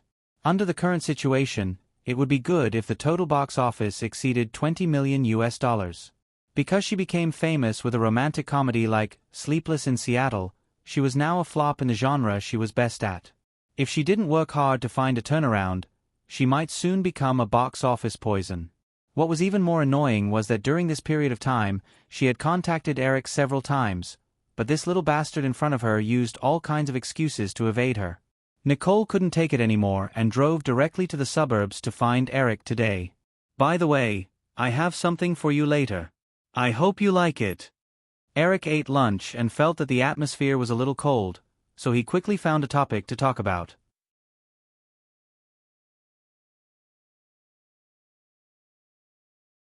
Chapter 371. This was the first time Eric had given her a gift. Nicole looked up curiously and asked, "What is it?" "You'll know in a bit," Eric said with a smile. Nicole pursed her lips and rolled her eyes at Eric. After a leisurely lunch, Eric brought the girl to the study. He took out a folder from the bookcase and handed it to the girl who was sitting on the sofa. Nicole squeezed it and felt it for a moment before opening it. The first thing she took out was a bunch of keys. "These are the keys?" Nicole asked curiously. "An apartment on the Upper East Side of Manhattan," Eric explained. "There's also a check inside. It's for the $8 million that I borrowed from you some time ago." Nicole was so surprised that she poured out everything in the folder. In addition to the check and the apartment's ownership documents, there was also a stack of photos of the interior of the apartment. From the photos, it should be a duplex apartment of more than 200 square meters. The interior was decorated in a simple warm color. "So, the rumors recently are true," the girl said as she flipped through the stack of photos. Eric asked curiously, "Rumors? What rumors?" Nicole said, "A lot of people are saying that you made a lot of money during the oil crisis." "I did make some money," Eric said vaguely. Nicole waved the photos in her hand, raised her eyebrows, and smiled. "It's definitely more than some. A duplex apartment on the Upper East Side is not much cheaper than a Beverly Hills mansion." Do the others have one too?" Eric said, "At the time, I just wanted to raise as much money as possible, so I borrowed from you guys. I didn't expect someone to suddenly be so generous, so I treated it as an investment. This apartment was earned with your capital. Only you and Vicky have it. Speaking of which, I'm really pitiful. Among the women, only you and Vicky can give me money." "From this, I can see how unpopular you are," Nicole teased. She quickly asked, "Julia Roberts should be the richest one, right?" She got paid $8 million for sleeping with the enemy. Eric shrugged and said, when I went to her place, I happened to run into Liz. When they heard me say that I wanted to borrow money, they thought I was joking and kicked me out. Nicole stared blankly for a moment before bursting into laughter. Eric also showed a helpless expression. Although Julia later found out that he wasn't joking, at that time, he had already received a large sum of money from the Big Seven. The girl's few million was dispensable, so he didn't ask for it anymore. Since I earned it with my own money, I'll accept it, Nicole said as she quickly put the things on the coffee table back into the folder. Eric watched Nicole put away the items before asking, by the way, why are you looking for me today? Nicole, who had just put away the pile of stuff, became bitter again. It's so hard to see you now. All right, let's get down to business, Eric said hurriedly. He couldn't stand the woman's resentful look. Nicole thought for a moment and said, do you know Spielberg's latest movie? Eric thought for a moment and asked, the one that changed from Peter Pan's Captain Hawk? Nicole nodded. I've already participated in the audition for the role of Tinkerbell, but there are a lot of competitors. Can you help me out? I want this role. This shouldn't be difficult for you, right?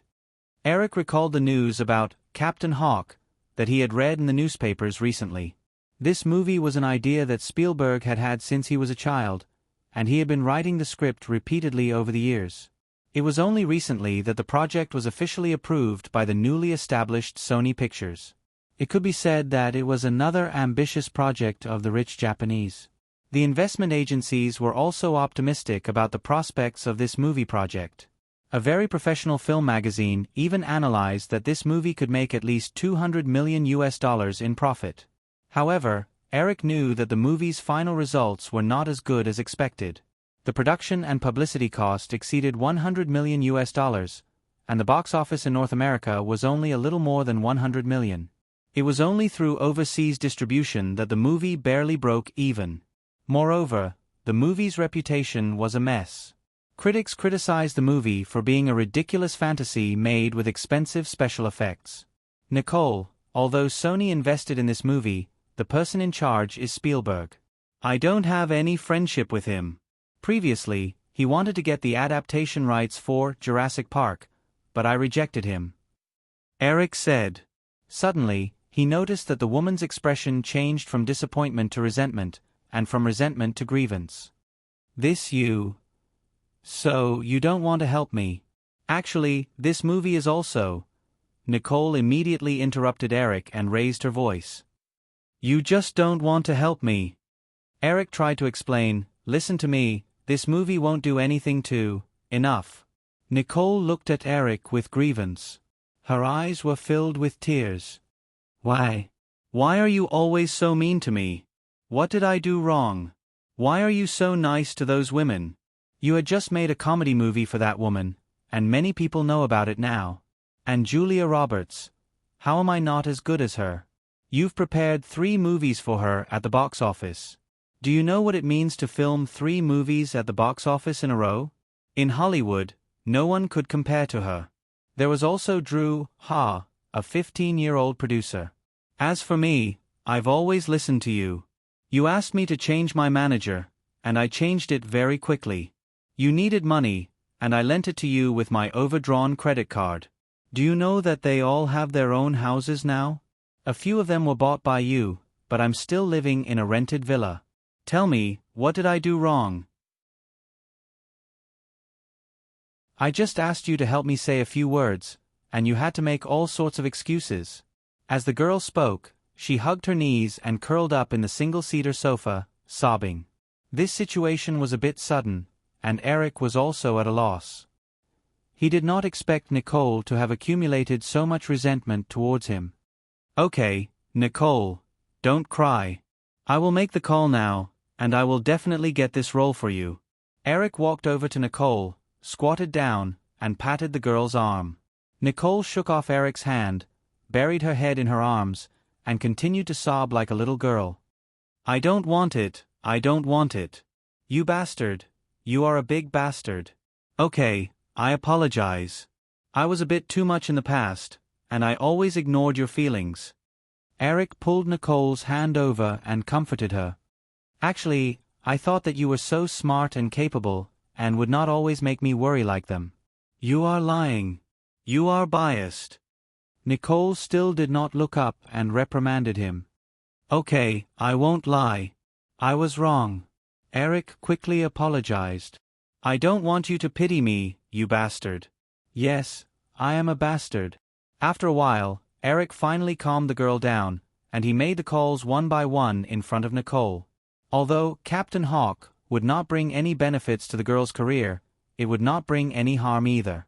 After all, this was a movie with worldwide influence, and even if it failed in the end, the blame could not be pushed to the female lead. This movie had influence in many places, and in the end, it was barely able to get through all channels because of Spielberg's fame. Since Nicole wanted the role, he would fight for it. After making a few calls, Eric put down the phone. I contacted Spielberg. He happens to be in Los Angeles. I will invite him to the Point Manor tomorrow afternoon. Nicole had already recovered from her loss of composure. She was holding a few tissues in her hands, and she was cleaning the makeup on her face. When she heard Eric's words, Nicole just pouted and continued to curl up in the sofa. Now, let's talk. Eric sat across from Nicole. Nicole's face suddenly showed a panicked expression, like a suspect facing trial. I need to go to the bathroom. Okay. Eric nodded and watched as the girl stood up and ran into the bathroom. After a while, she slowly came out again. Her hair, which was originally tied up, was now loose and draped over her shoulders. Her eyes were slightly red, and she looked more delicate. After the girl sat down across from him, Eric asked straightforwardly, Nicole, you like me, right? I don't, Nicole immediately retorted. Eric did not seem to hear her and said, In the past, I was always unsure about this, but today, I am sure. So what? You don't like me. You bastard, you only know how to play with me. It's not that serious, right? Nicole pointed at the desk not far away. It's right there.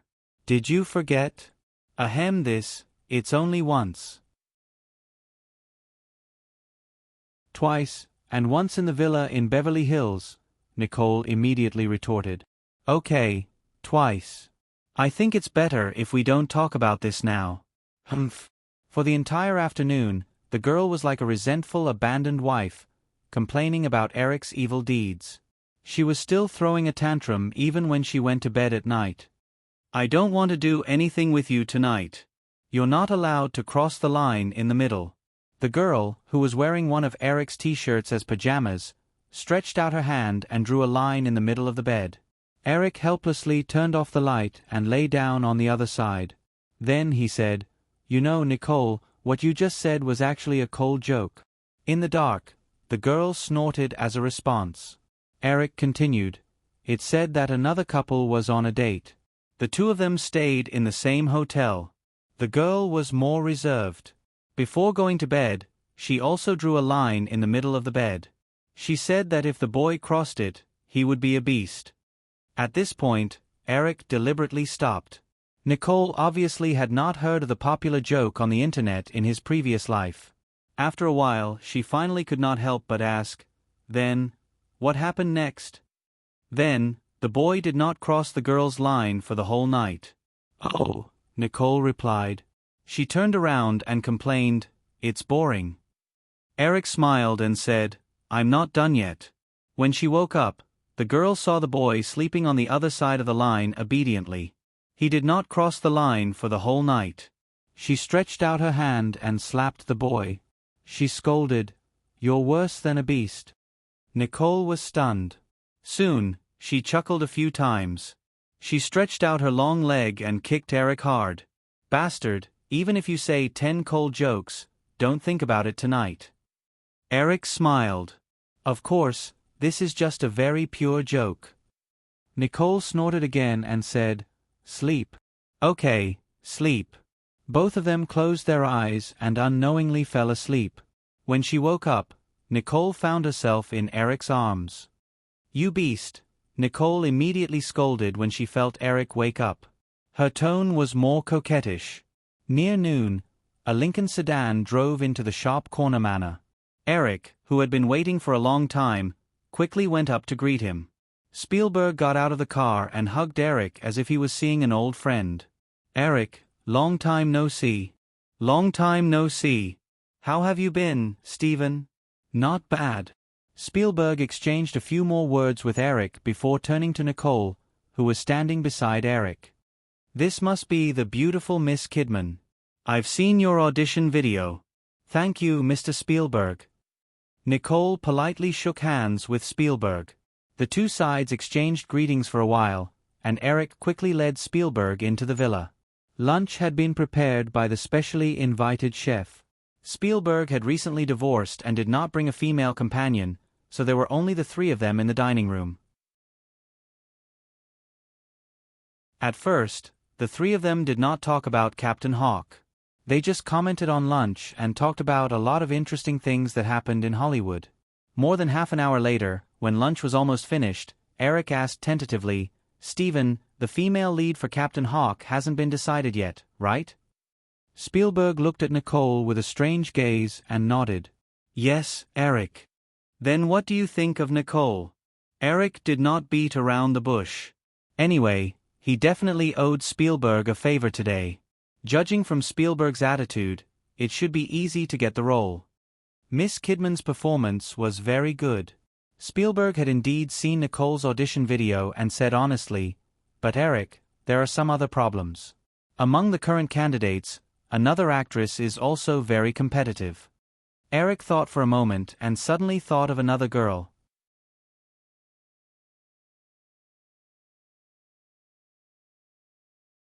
Chapter 372.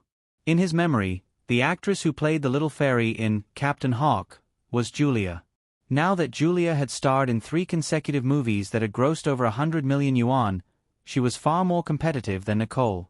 Thinking of this, Eric finally realized why Nicole kept mentioning Julia's name from yesterday until now. It must have been because of the strong imbalance in her heart that caused such a commotion yesterday afternoon. In this competition for the role of Little Fairy, Nicole's biggest rival would undoubtedly be Julia. Although Nicole's last movie had just failed, the popularity she had accumulated through Sleepless in Seattle was still there, and she was still in the ranks of A-list superstars. Under such circumstances, if she were to compete with the other female stars in Hollywood for the role of Little Fairy, the chances of Nicole winning were still very high. But with Julia, it was completely different. What did it mean to have 3 consecutive movies with over 100 million box office sales? Just look at Schwarzenegger. Because of 2 consecutive movies with over 100 million box office sales, Schwarzenegger offered a sky-high salary of $15 million for Terminator 2. It could be said that Julia was now the most appealing box office queen in Hollywood.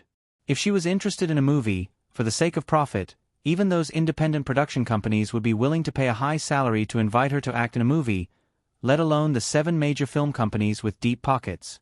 In this situation, unless Julia took the initiative to give up, other actresses would not be able to get the role she wanted. Spielberg could tell from Eric's expression that Eric definitely knew who he was referring to. Captain Hawk was a highly anticipated movie project. Every move of the crew would attract intense attention. The news of Julia auditioning for Little Fairy Tinkerbell had long been dug out by the paparazzi. Nicole, who had been sitting silently next to them, secretly looked at Eric's expression. Seeing the man's hesitation, Nicole's hand holding the cutlery slightly tightened. "Eric, Sony Pictures has a lot of support for this project. The funding is not a problem at all. Moreover, the producers at Samsung also hope that Miss Robert can act in it. So the problem now is that if Miss Kidman wants to get this role, someone must be able to persuade Miss Robert to give up on her own initiative." In the end, Spielberg's expression was a little ambiguous. Everyone knew that Julia could become a superstar in Hollywood in just 2 years. All of this was inseparable from the support of this young man in front of him. Julia's 3 movies were all from Firefly Pictures, which could be seen from this point. Although Julia's most recent movie, Sleeping with the Enemy, seemed to have nothing to do with Eric, and Robert Shea spared no effort to brag about his contributions. Anyone with some intelligence in the industry would not think so. Therefore, the relationship between Eric and Julia was obvious. As for the specific relationship, Spielberg was not very concerned. The reason why he came in person today was actually for another purpose. Therefore, Spielberg quickly made it clear. So, Eric, as long as you can persuade Miss Robert to give up on her role, I can directly give the lead role to Miss Kidman. Eric looked at Nicole and quickly said, I'll talk to Julia. As for this role, I'll leave it to you. Steven, if you need any help in the future, please don't hesitate to ask. Actually, I happen to have something that I need your help with today, Spielberg said to Eric with a smile. Eric was stunned. He had an illusion that he had fallen into a trap. However, he was still very happy to be able to return the favor immediately. How about we talk about it after lunch? Spielberg nodded. No problem. After lunch, the two found a seat in front of the floor-to-ceiling window by the sea. Spielberg opened the satchel that he had been carrying with him since he came here. He took out a bound script and pushed it in front of Eric. Eric, this is the script for Captain Hawk. You can read it first. Eric pressed the script on the coffee table and caressed the cover. Steven, what are you doing? Spielberg leaned back on the sofa and looked at the sea outside the window. He looked a little tired. After a while he said, Eric, the newspapers are saying that I've been interested in the story of Peter Pan since I was a child. I've always wanted to make this story into a movie. This is not wrong. However, I'm now in my 40s. To be honest, I've long lost interest in this story. Before this project was confirmed, I had already rejected it several times. However, the CEO of TriStar Pictures, Mike Medavoy, who was in charge of this project, used to be my agent. He personally begged me to take on this project, so I had no choice but to accept it. You don't have confidence in this script? Eric asked directly. Spielberg did not deny it. He said in a low voice, I feel that if the movie is made according to the script in front of me, this project is likely to be a serious overdraft on my personal reputation. Eric still did not pick up the script in front of him. He asked again, then what can I do? I've been watching your Home Alone series for the past few days, especially the second one. This sequel combines a lot of adult elements with the movie's child-oriented style perfectly, and this is what I'm very troubled about. So I hope you can help me take a look at this script. I know that with your net worth, a mere screenwriter's fee is definitely not enough. So if you're willing to participate in the script revision, I can communicate with TriStar and let you participate in part of the movie's investment. Spielberg's words were full of sincerity. Eric could not refuse anymore. He picked up the script and read it. Spielberg quietly drank the coffee that Nicole had brought for them. From time to time, he would pay attention to Eric's expression. Although Eric did not show it too obviously, Spielberg still noticed the small details of Eric's occasional frown. The script was very long. If it was all filmed, it would probably take 2.5 hours. In his previous life, Eric had not seen this movie. He had only heard some information about it. Originally, Eric thought that as a Spielberg film, even if the reviews weren't high, it shouldn't be too bad. However, the process of reading the script at this time made Eric extremely conflicted. There were several times when he wanted to give up directly, and at the same time, he advised Spielberg to simply stop filming. However, the project had already started. The two male leads, Robin Williams and Dustin Hoffman, had already signed the contract. A large amount of money had also been invested in the early stages of preparation. Coupled with the fact that most people were very confident in the movie, it was basically impossible to stop filming. It took Eric almost an hour to finish reading the 100-page script. Putting down the script in his hand, Eric said to Spielberg, Steven, you have much more experience in making movies than I do.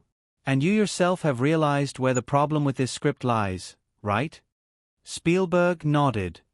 Samsung wants to make this movie an all-ages movie, just like Alien E.T. But this script, how do I put it? According to my understanding, if this movie is made, it will not please both adults and teenagers. Spielberg smiled bitterly. That is indeed the case. Let's talk about Alien E.T. The reason why this movie became a very successful all-ages movie is that there is something in the movie that everyone is interested in.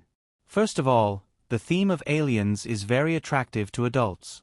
Similarly, the friendship between E.T. and the several small protagonists is also very attractive to teenagers. Therefore, this movie has become a huge box office success. As his proudest work so far, Spielberg listened to Eric's analysis with a smile on his face and nodded from time to time. He was obviously a little proud. However, Eric quickly turned to the script in front of him. But Captain Hawk is obviously not like this. From the perspective of the script, there are too many things that the movie wants to express. If you haven't read the original book, most people can't even understand the relationships between the characters in the movie. Although many people have heard of Peter Pan's name, I dare say that most people's understanding of Peter Pan only stops at the superficial understanding of a child who doesn't want to grow up. As for the stories in the original Peter Pan, such as Hawk and Crocodile, Peter Pan and Hawk, or Peter Pan and Little Fairy, very few people know about them. Spielberg obviously realized something, but he always couldn't grasp the main point. As a very common Westerner with dyslexia, Spielberg really didn't have any talent in writing scripts. So far, none of his most successful movies were written by him. Spielberg could shoot a story into a good movie, but he didn't have the talent to adapt an idea into a good script. So, because most people don't know the specific story of the original Peter Pan, we don't have to add so many details from the original book into the script. This will only make the audience confused. Sure enough, I suddenly realized that I had fallen into a misunderstanding, Spielberg suddenly said.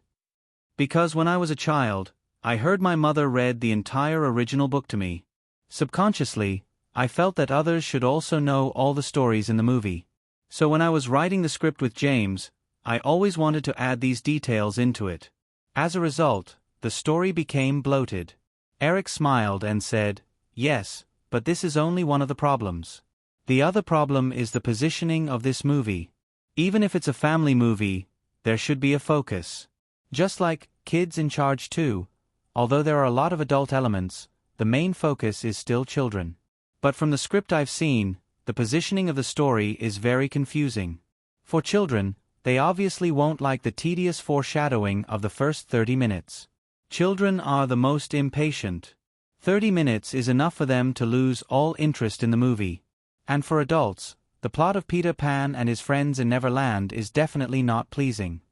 Maybe we should find an element that all the audience is very interested in and link the two plots together," Spielberg suddenly said excitedly. The two of them looked at each other, and then at Nicole, who did not participate in the discussion and was sitting quietly not far away, reading a magazine. Little Fairy. Yes, I think Little Fairy is like E.T. in Alien E.T. This is a very likable character. As an elf a few inches tall and a little beauty, this character will be loved by both adults and children at the same time. But in the story, Little Fairy doesn't have enough scenes, and her appearance is a little late. I think she should appear within 10 minutes. Spielberg took the script and looked at it for a while before saying, "This is indeed a good idea. Also, I suddenly feel that we should delete the scene at the back where the fairy grows up and kisses Peter Pan. That's just too bad. There shouldn't be any emotional scenes between them." In order to cater to the adult audience, perhaps we can add a little ambiguity, but there should be more friendship between them. After opening up their minds, the two of them began to discuss enthusiastically. It was not until the sun was setting that Eric sent Spielberg out of the villa. "Eric, I really hope that you can participate in this movie. I can get at least 20% of the investment quota for you from Samsung. I hope you can consider it. I believe that after the changes we discussed this afternoon, this movie will have a lot of potential."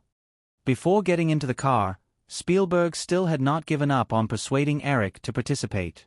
After an afternoon of discussion, Eric also regained some confidence in the story, but he still had no intention of investing. "Steven, this is your project. I'm just providing some suggestions. Besides, I have my own movie to work on." Although Spielberg knew that Eric was just making excuses, he did not insist. "In that case, that's it. By the way, about the question of who to play Little Fairy, Please give me an accurate information as soon as possible so that I can arrange it for you. Well, I'll leave first. Goodbye. I will. Goodbye. Eric waved and watched Spielberg's car drive away. Eric, this should be a good opportunity. Why don't you want to participate in the investment? After Spielberg left, Nicole could not help but ask. Although the script has undergone some changes, the story itself has flaws. The profit margin is not big. Eric shook his head and said, also, Spielberg and the two male leads did not take any salary this time. They directly participate in the final profit share of the movie. Do you know how much they will get? Huh? Nicole looked at Eric and made a sound of confusion. Eric stretched out 4 fingers and said, the 3 of them will take the final 40% of the movie's profits. This is not the kind of profit share that is given to non-Hollywood investors. This is the total profit of the movie. In this way, the producers will not make much money. In the end, Sony will only earn a reputation. Rather than participate in the investment, it is better to use this money to make another movie. Nicole had also read about the estimated profits of Captain Hawk. It was said that this movie would make $200 million in the future. 40% of the profits would be $80 million US. Eric, if I get this role, how much do you think Sony Pictures will pay me? I did Spielberg a big favor today. I also rejected his proposal to invest. So don't worry. He will definitely get you a good contract. He had already hinted to me before he left. Nicole quickly remembered Spielberg's words of, I will arrange it for you. Obviously, he was referring to the matter regarding the role of Little Fairy. Nicole was a little excited at first, but soon she asked worriedly, then, about Julia Roberts. Eric patted the girl's back and comforted her, I will call Julia tonight.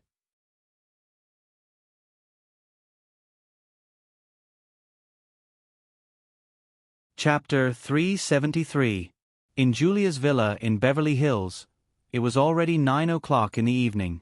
The 3 women sat on the floor next to a long table in the side hall. Several stacks of scripts were scattered around them. Why, Lisbeth and Drew were reading them seriously. Only Julia seemed a little uninterested. She flipped through the script of a romantic comedy in front of her. After a while, Julia finally lost interest.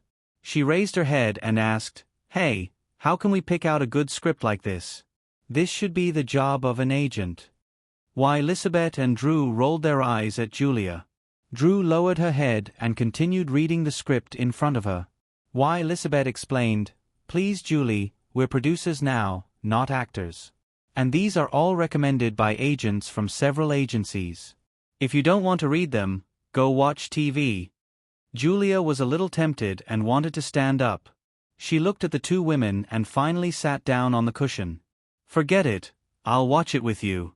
By the way, Liz, didn't you say that guy picked a comedy for the woman named Jennifer Connelly a few days ago?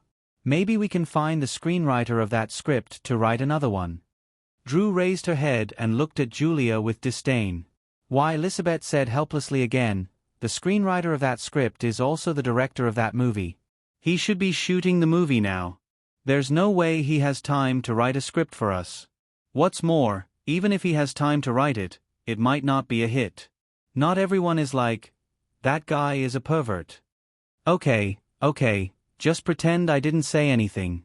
As they were talking, the phone next to them suddenly rang. I'll pick it up. Julia stood up and walked to the phone. She picked it up and said, Hello, this is Robert's house. Julia heard the other party's voice and immediately covered the phone. She looked at Lisbeth and Drew and mouthed silently, Eric. Drew, who had been reading the script seriously, immediately jumped up and rushed over to snatch the microphone from Julia's hand. He even shouted, He must be looking for me. Julia let Drew snatch the phone. She shrugged and returned to her seat. She looked at Lisbeth and pouted at Drew. She whispered with a smile, like a puppy that heard its owner's call. Lisbeth also smiled and said, Hopeless. Unexpectedly, after Drew said a few words to Eric, he turned his head unhappily and shouted, Julia, he's looking for you. Julia pointed at herself in confusion. When she saw Drew nodding, she reluctantly stood up and walked over. "Hello, Eric, why are you looking for me?" "Yeah, Kapoor said that this role doesn't have many scenes, so it'll be easy to film. Also, Samsung is paying me handsomely, not to mention that I'm working with Steven Spielberg." "Is that so?" Julia hesitated for a while and looked at Lisabeth for help. She then said, "But what about Kapoor? He really wants me to take this role. Why don't I?" Lisabeth saw that Julia was stuttering, as if she heard something difficult. Lisabeth immediately stood up and took the phone from Julia's hand. "Hey, Eric, what are you trying to force Julia to do? I warned you." "No, why should Julia give up this role? Don't even think about it." Lisabeth said and hung up the phone. "Liz, isn't this a little inappropriate?" Julia pointed at the phone that was hung up. Lisabeth waved her hand and said confidently, "Ignore that guy. Julie, go and sign the contract tomorrow." "Humph, he really thinks we're easy to bully," Lisabeth said and pulled Julia back to her seat. The three of them continued to flip through the pile of scripts, but the atmosphere seemed a little unnatural. Drew didn't think much of it. Although she had been by Julia's side and heard Eric's words, she remembered that Nicole Kidman had called a few days ago to ask about Eric's whereabouts. Drew quickly understood the ins and outs of the matter. Julia and Nicole must have taken a fancy to the same role. Eric wanted Julia to give the role to Nicole. Although she couldn't help but feel a little jealous, this matter ultimately had nothing to do with her. However, Julia and Lisabeth, who had decisively rejected Eric, couldn't settle down to continue reading the scripts. They kept looking at the phone on the table next to the sofa from time to time, as if they were waiting for the phone to ring again. Unfortunately, Eric didn't call again after nearly an hour. "Hey, Drew, you've been staying in New York with Eric for the last month, right?" Lisabeth finally couldn't hold it in and asked first. Drew nodded without raising her head. She used a pen to mark a small star on the script in front of her and put it aside. She then picked up another book and flipped through it. Lisabeth saw that Drew didn't seem to care and thought that she had a chance. She quickly asked, "Then you should know how much money he made, right?" Only then did Drew raise her head. There was a faint smile on her beautiful and tender face. After looking at Lisabeth a little sheepishly, the girl said a few words, "I don't know." Lisabeth was speechless. She said, "If you don't want to say it, then don't say it." Drew smiled. She took out a piece of gum from her pocket and put it in her mouth. She continued to read the script. "I read in the newspaper this morning that the price of crude oil has risen to $30. A few months ago, it was only $14. A lot of people who speculated in futures made a lot of money. Eric should be able to get a few $100 million USD. I think he's making at least twice as much now," Julia added. "You don't understand. Futures can be leveraged. 10 times, 20 times leverage can increase the principal by 10 times or 20 times, Lisabeth explained. Then, the two girls realized what was going on and shut their mouths. They stared at each other in shock for a while before looking at Drew again. "Why are you looking at me?" "I don't know anything," Drew repeated. Lisabeth hugged Drew's little shoulder and said, "Hey, tell us a little, Drew. How much did Eric make?" "Julia and I promise we won't tell anyone." Drew shook off Lisabeth's shoulder and said, "Even if you ask me 100 times, I still don't know. Even if I knew, I wouldn't tell you." "Then what have you been doing with Eric for the whole month?" Lisabeth asked. Drew said honestly, playing. "It's New York, a paradise for the rich. There are a lot of fun places to go. Sharp Corner Manor." Eric put down the phone and said to Nicole, who was sitting next to him. Liz took the phone and hung up. "I'll find time to talk to Julia. I'm not in a hurry anyway." Nicole nodded. She knew that since Eric had already made a promise, he would definitely do his best. The next day, Eric did not immediately go to Julia's place. Instead, He went to work at the Firefly headquarters as usual. He learned about the company's operations during this period and also paid attention to the release of the next few movies. It was already the middle of August. Ghost and Basic Instinct, which were released in July, were still in the top few box office rankings. The summer was also coming to an end. Other than Ghost, which had a strong momentum and was likely to break the $200 million box office, there were no other box office dark horses during the entire summer. Even Die Hard 2, which was evenly matched with Ghost at the beginning, fell by more than 40% in the second week and only made more than $20 million. This blockbuster, which needed a total box office of $200 million to recoup its costs, seemed to have no hope of recouping its costs in North America. Fox could only pin its hopes on the overseas market. As for Basic Instinct, which was released by Universal in late July, this R-rated film with a hot theme had already taken nearly $70 million in box office in 4 weeks. There was no doubt that it would break the 100 million mark. At the same time, the negotiations between Universal's parent company, MCA, and Japan's Matsushita had also been finalized. Matsushita used $1 billion to acquire Universal's parent company, MCA. Another Hollywood movie giant fell into the hands of the Japanese conglomerate. But Eric knew that Matsushita was not as resilient as Sony. After a few years of losses, Matsushita quickly sold Universal to another company.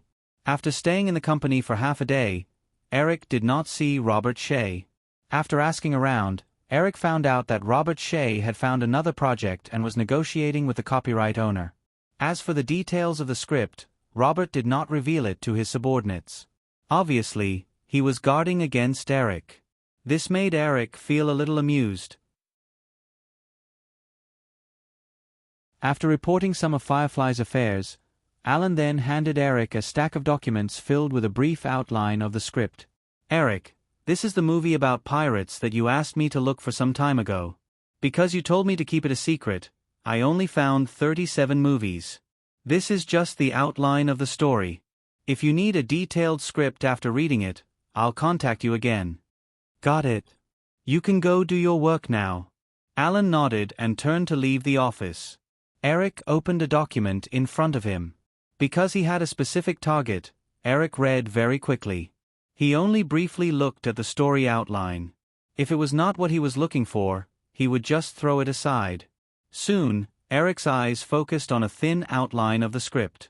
The name of Bruce A. Evans was written in the screenwriter column. This name matched the screenwriter of Cutthroat Island in his memory. He quickly read the script outline. The plot and the names of the male and female leads were exactly the same. However, the script's current name was not Cutthroat Island. "Looks like this is it." After finding this big trap, Eric began to think about how to operate this script. This stinking egg was, of course, used to trick people. However, to ensure that this big trap could have the greatest effect, the best situation was to gather the cast from his previous life.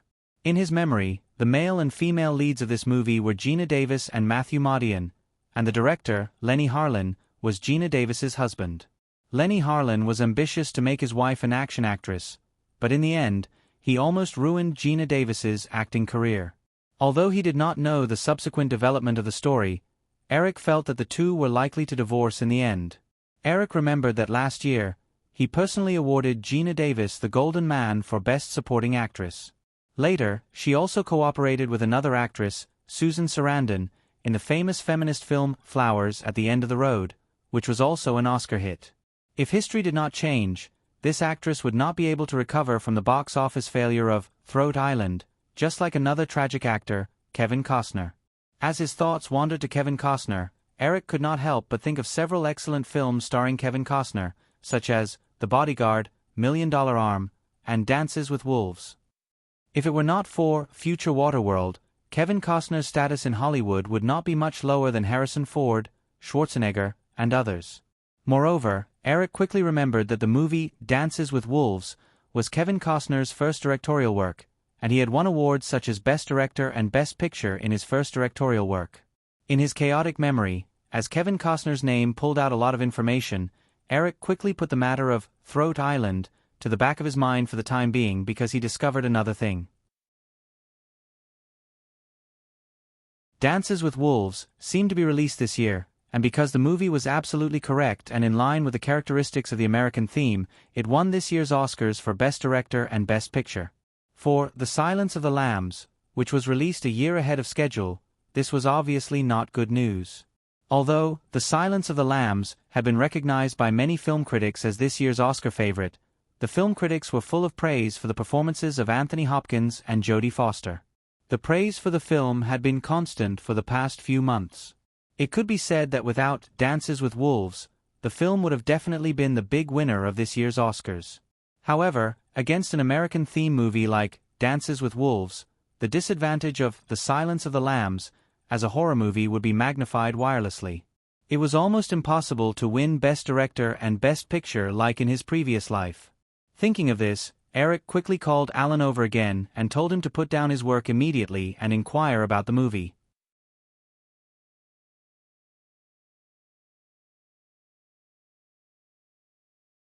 Chapter 374. It was close to noon, and Julia was busy preparing lunch with the maid in the kitchen when the phone rang. Julia subconsciously shrank her neck and almost dropped the large bowl of eggs in her hand. She had developed a slight fear of phone ringing in the past 2 days because Elizabeth not only rejected Eric's request that night, but she also hung up the phone before the man could finish speaking. As a result, every time the phone rang, the girl would feel uneasy, worried that it was Eric calling to settle the score. In fact, since the next day, Julia had wanted to take the initiative to call Eric many times to tell him that she didn't want the role anymore. Although Eric was very hateful most of the time, Julia knew very well that everything she had today in Hollywood was given to her by Eric. Eric just wanted her to give up a role that wasn't too important, and this request wasn't too much at all. But a few days had passed, and Julia hadn't called. Deep in her heart, she actually hoped that Eric would take the initiative to call again and say a few nice words to coax a woman. Well, this possibility wasn't too big, and she wasn't used to it. It was more likely that Eric would unreasonably reprimand her, and then she would go with the flow and give up the role. The phone rang 5 or 6 times in a row, but no one answered. The maid next to her saw Julia standing there in a daze, holding a blender in her hand and mechanically stirring the eggs in the bowl, and reminded her, "Miss Robert, how many times has the phone rung?" Julia came back to her senses, handed the blended eggs to the maid, and walked out of the kitchen. "Hey, Liz, Drew, the phone has rung a few times, why aren't you answering?" She shouted and walked through the main living room to take a look at the side hall. There were still a lot of scripts inside, but the 2 girls were nowhere to be seen. Julia listened carefully, and the faint voices of Elizabeth and Drew came from outside the window. The 2 were probably playing badminton in the backyard. Julia walked to an extension and picked up the phone. "Why did you take so long to pick up? I'm outside your house. Open the door for me." Before the woman could say anything, the familiar voice came out of the phone. It was simple, direct, and unquestionable. "Ah, Eric, okay, I'm coming." Julia put down the phone in a panic and walked out the door. Opening the door with her own hands, the woman glanced outside the villa and saw a black Chrysler car parked outside. It looked very ordinary, but the woman still recognized Eric in the driver's seat with sunglasses. The car slowly drove into the courtyard, and Julia closed the gate. When she returned, she saw that Eric had already parked the car and gotten out. "What are you doing? Why did you take so long to answer the phone?" Eric asked casually. He took out a briefcase from the car and stuffed it into the girl's arms. Then, he turned around and went back to get his mobile phone. Julia took the bag and explained, "I didn't notice." "Oh," Eric asked casually. He took the cell phone and closed the car door before asking, "Are you alone at home? Didn't you say that Liz and Drew are both here?" "They're in the backyard." Julia pointed to the back of the villa. Seeing Eric holding the cell phone and walking towards the villa, the woman quickly followed behind the man. "It smells so good. It seems like I arrived at the right time. It's dinner time." The middle-aged maid named Mary heard the man's voice and curiously looked into the living room. She didn't recognize Eric for a moment, so she quickly retreated. As a maid in a celebrity's house, Mary's salary was not low, but the employment agreement she signed was also very strict. The most important thing was that she couldn't inquire about or disclose the employer's privacy. Otherwise, she would face sky-high compensation. Julia put aside the briefcase Eric brought. She didn't sit down on the sofa with the man. She said a little timidly, "I'll call them." Seeing Julia appear, Elizabeth, who missed Drew's serve, put down her badminton racket and said, "It's time to eat, so I'm not playing anymore." "Julia, I still think we should change this place into a tennis court. Badminton is so light and boring." Julia didn't argue with Elizabeth this time. She said, "Eric is here." Elizabeth asked uncertainly, "What?" Drew had already thrown away the tennis racket in his hand and ran into the villa. Elizabeth looked at Drew's back and shrugged. "Okay, I understand. Her master is here." Julia laughed and hit Elizabeth. She said, "Don't say that all the time. Be careful not to let Drew hear you." "So what if he hears me?" "Maybe he'll be happy," Elizabeth said nonchalantly. Then she lowered her voice and said, "Eric, how was it?" "I didn't dare to take a closer look. Who knows if he's angry or not? Anyway, you were the one who hung up the phone that day. I did it for you. Can you be a little more responsible?" Elizabeth said in an exasperated tone. She wasn't facing Eric, so Julia immediately retorted, "If you're not guilty, why are you asking this?" "I'm not guilty. It's just that guy is too despicable," Elizabeth immediately retorted. She glanced at the villa and saw that Drew's figure had already disappeared. Elizabeth immediately hugged Julia and kissed her. "Baby, we must stand together against a common enemy later. We absolutely can't give in. This isn't about a role. It's about the dignity of us women." Julia struggled out of Elizabeth's arms in a panic. "Don't, Eric is here. It'll be bad if he sees us." "It'll be good if he sees us. That way he'll completely give up," Elizabeth said. The two women walked into the villa together and saw Drew next to Eric, whispering something. Seeing the two of them come in, Eric looked up and said, "Julia, let the maid leave after lunch is done. We have something to discuss, and it's not suitable for outsiders to hear." Elizabeth was about to reflexively refute, but Julia tugged at her sleeve. "I'll tell Mary later," Julia said. Lunch was quickly done. The maid listened to Julia's instructions and left the villa without any objections. "I'm telling you, Eric. This time, we absolutely won't give in." At the dining table, Elizabeth raised her chin and said to Eric as if she was swearing an oath. Eric, who was cutting his steak, looked up at the woman sitting across the table and smiled evilly. "It's okay. I'm very experienced in treating women who are not convinced." If you dare do this, I'll call the police," Elizabeth immediately said. Julia immediately recalled what happened that night, and her cheeks quickly turned red. She even felt an inexplicable sense of anticipation in her heart. However, this anticipation made Julia a little afraid. The woman knew very well that this emotion was definitely abnormal, so she quickly said, "Eric, I'm not acting in Captain Hawk anymore. I'll call Kapoor in the afternoon and cancel the movie contract. You can give it to whoever you want." Eric raised his eyebrows at Elizabeth smugly.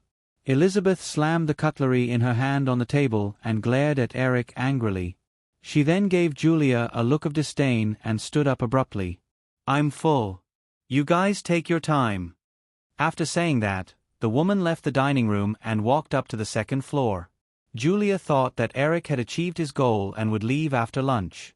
However, the man did not do as she wished. Even after she and Drew cleaned up the cutlery, Eric had no intention of leaving. Seeing the two women walk out, Eric, who was watching TV in the living room, said, "Go and call Liz down. I have something to discuss with you." Julia had just nodded when Eric stood up. "Forget it, I'll go." "Eric, don't bully Liz all the time," Julia finally said weakly as she watched Eric walk to the stairs. Eric helplessly gestured to Julia to not worry and walked up to the second floor. Because he had been here once, He already knew the room distribution of the two women. He walked to the door of the second bedroom on the left and knocked twice. When he opened the door, he saw Elizabeth lying there with her head buried in a pillow. "Liz, are you asleep?" Eric walked to the woman's side and asked softly. When Elizabeth heard Eric's voice, she turned around and hugged the white pillow in front of her. She looked at Eric and said angrily, "Hey, Shoal, I don't want to talk to you. Stop fooling around. Go downstairs and eat something." "I have something to say," Eric said seriously as he pulled the pillow in front of the woman. Elizabeth waved her arms and childishly grabbed the pillow. She hugged it again and said, "Didn't you achieve your goal?" "What are you talking about?" "If it's just about the role in Captain Hawk, I wouldn't have come. It's another very important thing. Be a good girl and come downstairs with me. I'm in a bad mood today." "I don't want to hear it." Elizabeth dragged her voice as she kicked her slender legs that were wrapped in jeans. She then threw her sandals on the floor. Seeing how the woman seemed to want to stay there, Eric thought of an ostrich burying its head in the sand. #Have you read this book before? After persuading Elizabeth to go downstairs, the three women and one man gathered in the living room. Eric then took out a book from his briefcase and placed it in front of the three women. Elizabeth took the book in front of her and looked at the title. Dances with Wolves. The author was Michael Blake. "If you haven't read it before, why did you bring this book here? Even if you want to get the copyright to make a movie, why did you ask the three of us? I'm telling you, this time we're going to choose the script ourselves. We won't let you interfere at all." Elizabeth's tone was still a little resentful, but she didn't want to show any weakness in front of Eric. Eric just smiled and explained, "This is a book about the Civil War. A lieutenant named John Dunbar was sent to the West after he was injured. He got along with the local Native Americans. Take some time to read the details. It's a good story, and it's very important to you." The three women looked at the book together. Elizabeth said, "I don't understand. Can you explain it more clearly?" "Actually, this book was originally a script. It was written in 1980. At that time, it was called something like XX Night, but I can't find the specific name. Later, Kevin Costner got the script from the author, Michael Blake, in 1986. However, Kevin Costner ran around for a few years and still couldn't find a production company to invest in it. It wasn't until 2 years ago that Michael Blake, under Kevin Costner's suggestion, turned the original script into a novel called Dances with Wolves. Because the novel sold well, a small production company was finally interested in investing in the movie. However, no suitable director was willing to take over the film. Kevin Costner had no choice but to personally direct and act in the movie. According to the information I collected, the movie was completed last year. Because of Kevin Costner's constant pursuit of perfection, after the original $15 million investment was spent, the small production company refused to invest anymore. He had no choice but to fork out $3 million to make up for the money. After that, the movie's distribution was very difficult. None of the 7 major film companies were willing to take over the distribution work. It was only until the end of last year that the movie found a distributor. It's Orion Pictures. You should know this film company, right? Elizabeth nodded. "I know, but why are you telling me this?" "I'm telling you the truth. That is, from the beginning of the production until now, the movie has been very, very unpopular. This is very beneficial for what you want to do in the future." Elizabeth seemed to understand something. "So, you're optimistic about the movie?" "Yes, but I acted too late." The small company that produced the movie had already signed a distribution contract with Orion Pictures over a month ago. Moreover, they plan to release it on a small scale at the end of the year, going the route of the Oscars. They'll expand their influence by winning awards, and then slowly recoup their investment through theatrical release and video distribution. That's the main point.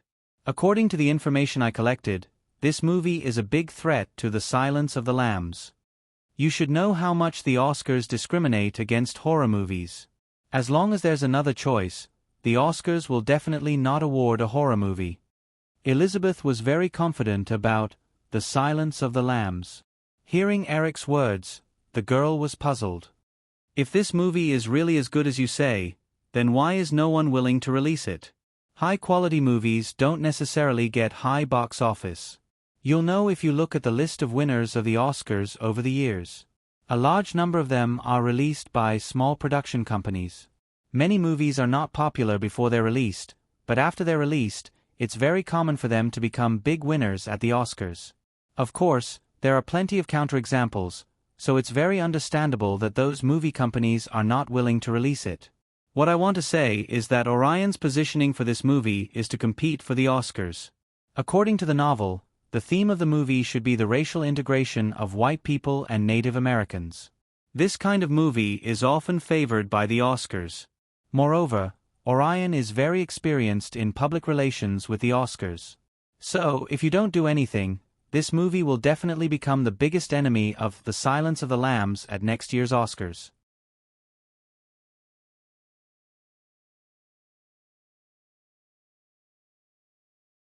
Chapter 375.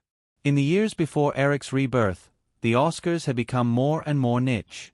Many movies that won the Best Film Award didn't do much at the box office. Of course, this situation was related to the environment at that time. But in the 1990s, the Oscars were still very valuable. If a movie won the Oscars, it would not only bring fame, but also tangible benefits.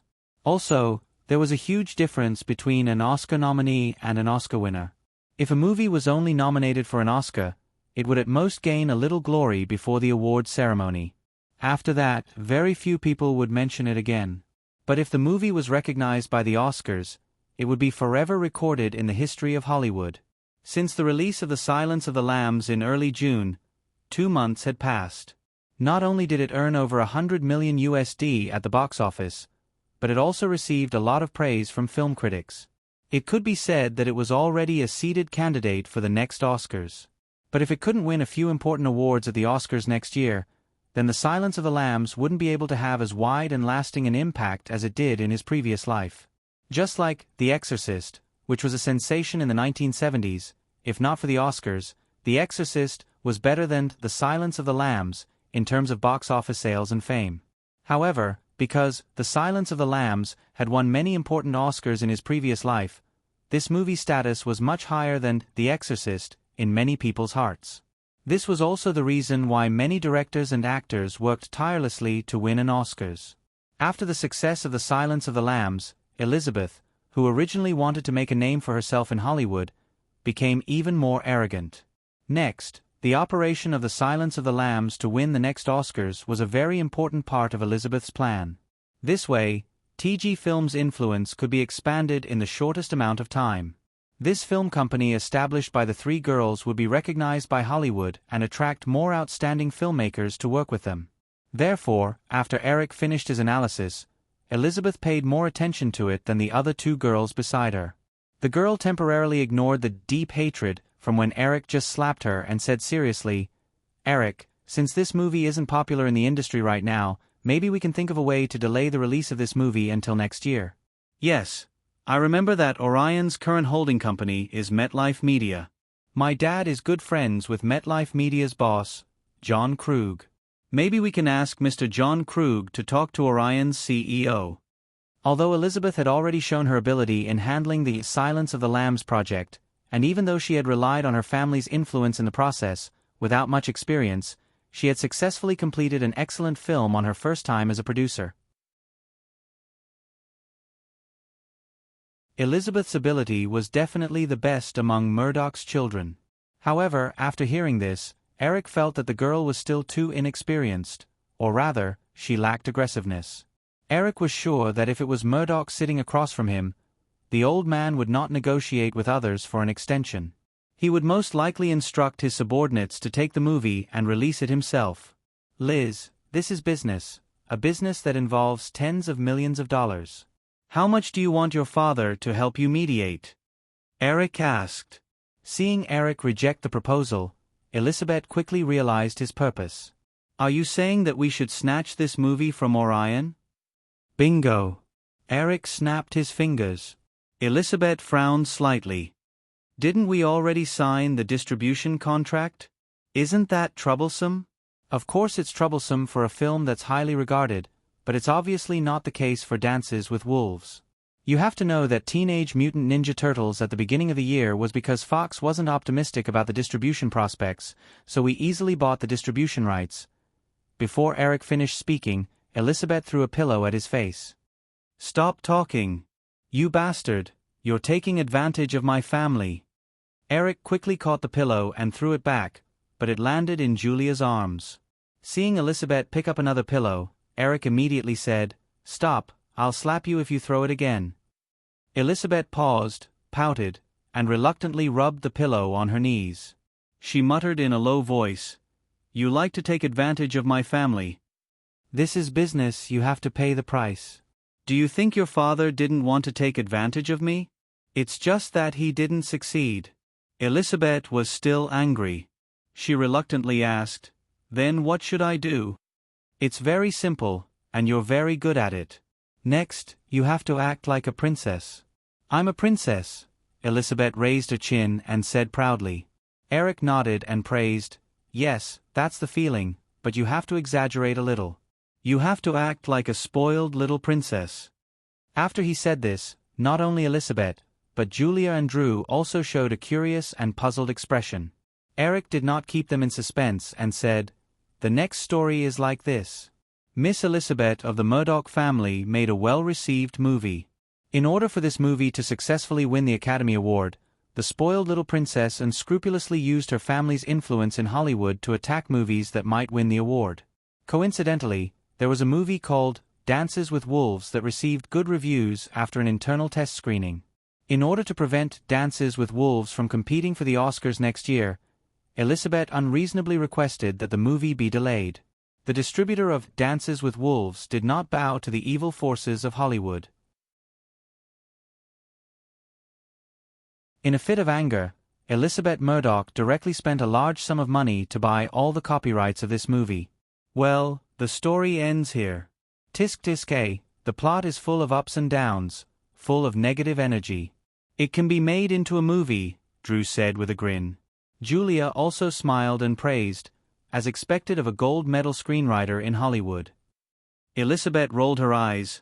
Why do I have to be the bad guy? Why don't you play the role of the evil forces of Hollywood yourself? Of course I won't let you do it for free. Eric took out a checkbook and quickly wrote a check and handed it over. Here, spend my money. Is this okay?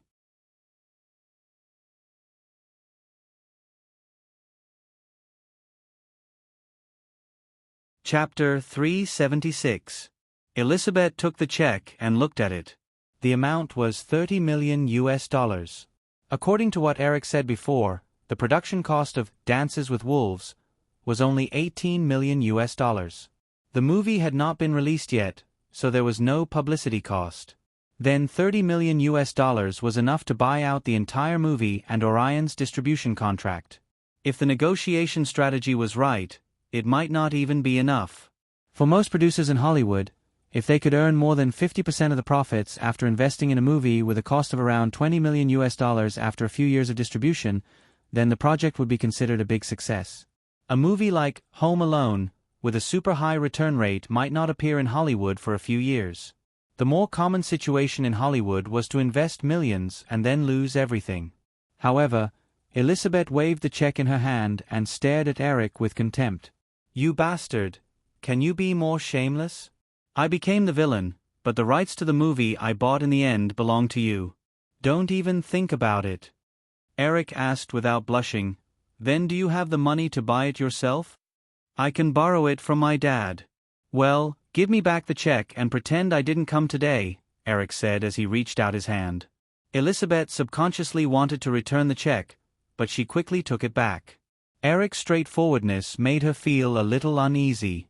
After hesitating, Elizabeth reluctantly said, We'll split it. You take $15 million, and I'll ask my dad for $15 million. Give me back the check. You bastard, the rights are yours, but the distribution is Fox's. Is that okay? Deal, Eric snapped his fingers, smiled again, and said, In fact, I didn't finish just now. This is also part of the deal. You can use this condition as bait and tell the producers of this movie that as long as they agree to sell this movie to you, you can persuade Fox to help distribute it. You can even promise to help them distribute future movies. For such a small Hollywood production company, climbing up to a giant like Fox is like Walmart promising to help a small workshop underwrite their products. It's very attractive. Once this bait is thrown out, as long as the boss of the production company is not a fool, it's impossible for him not to agree.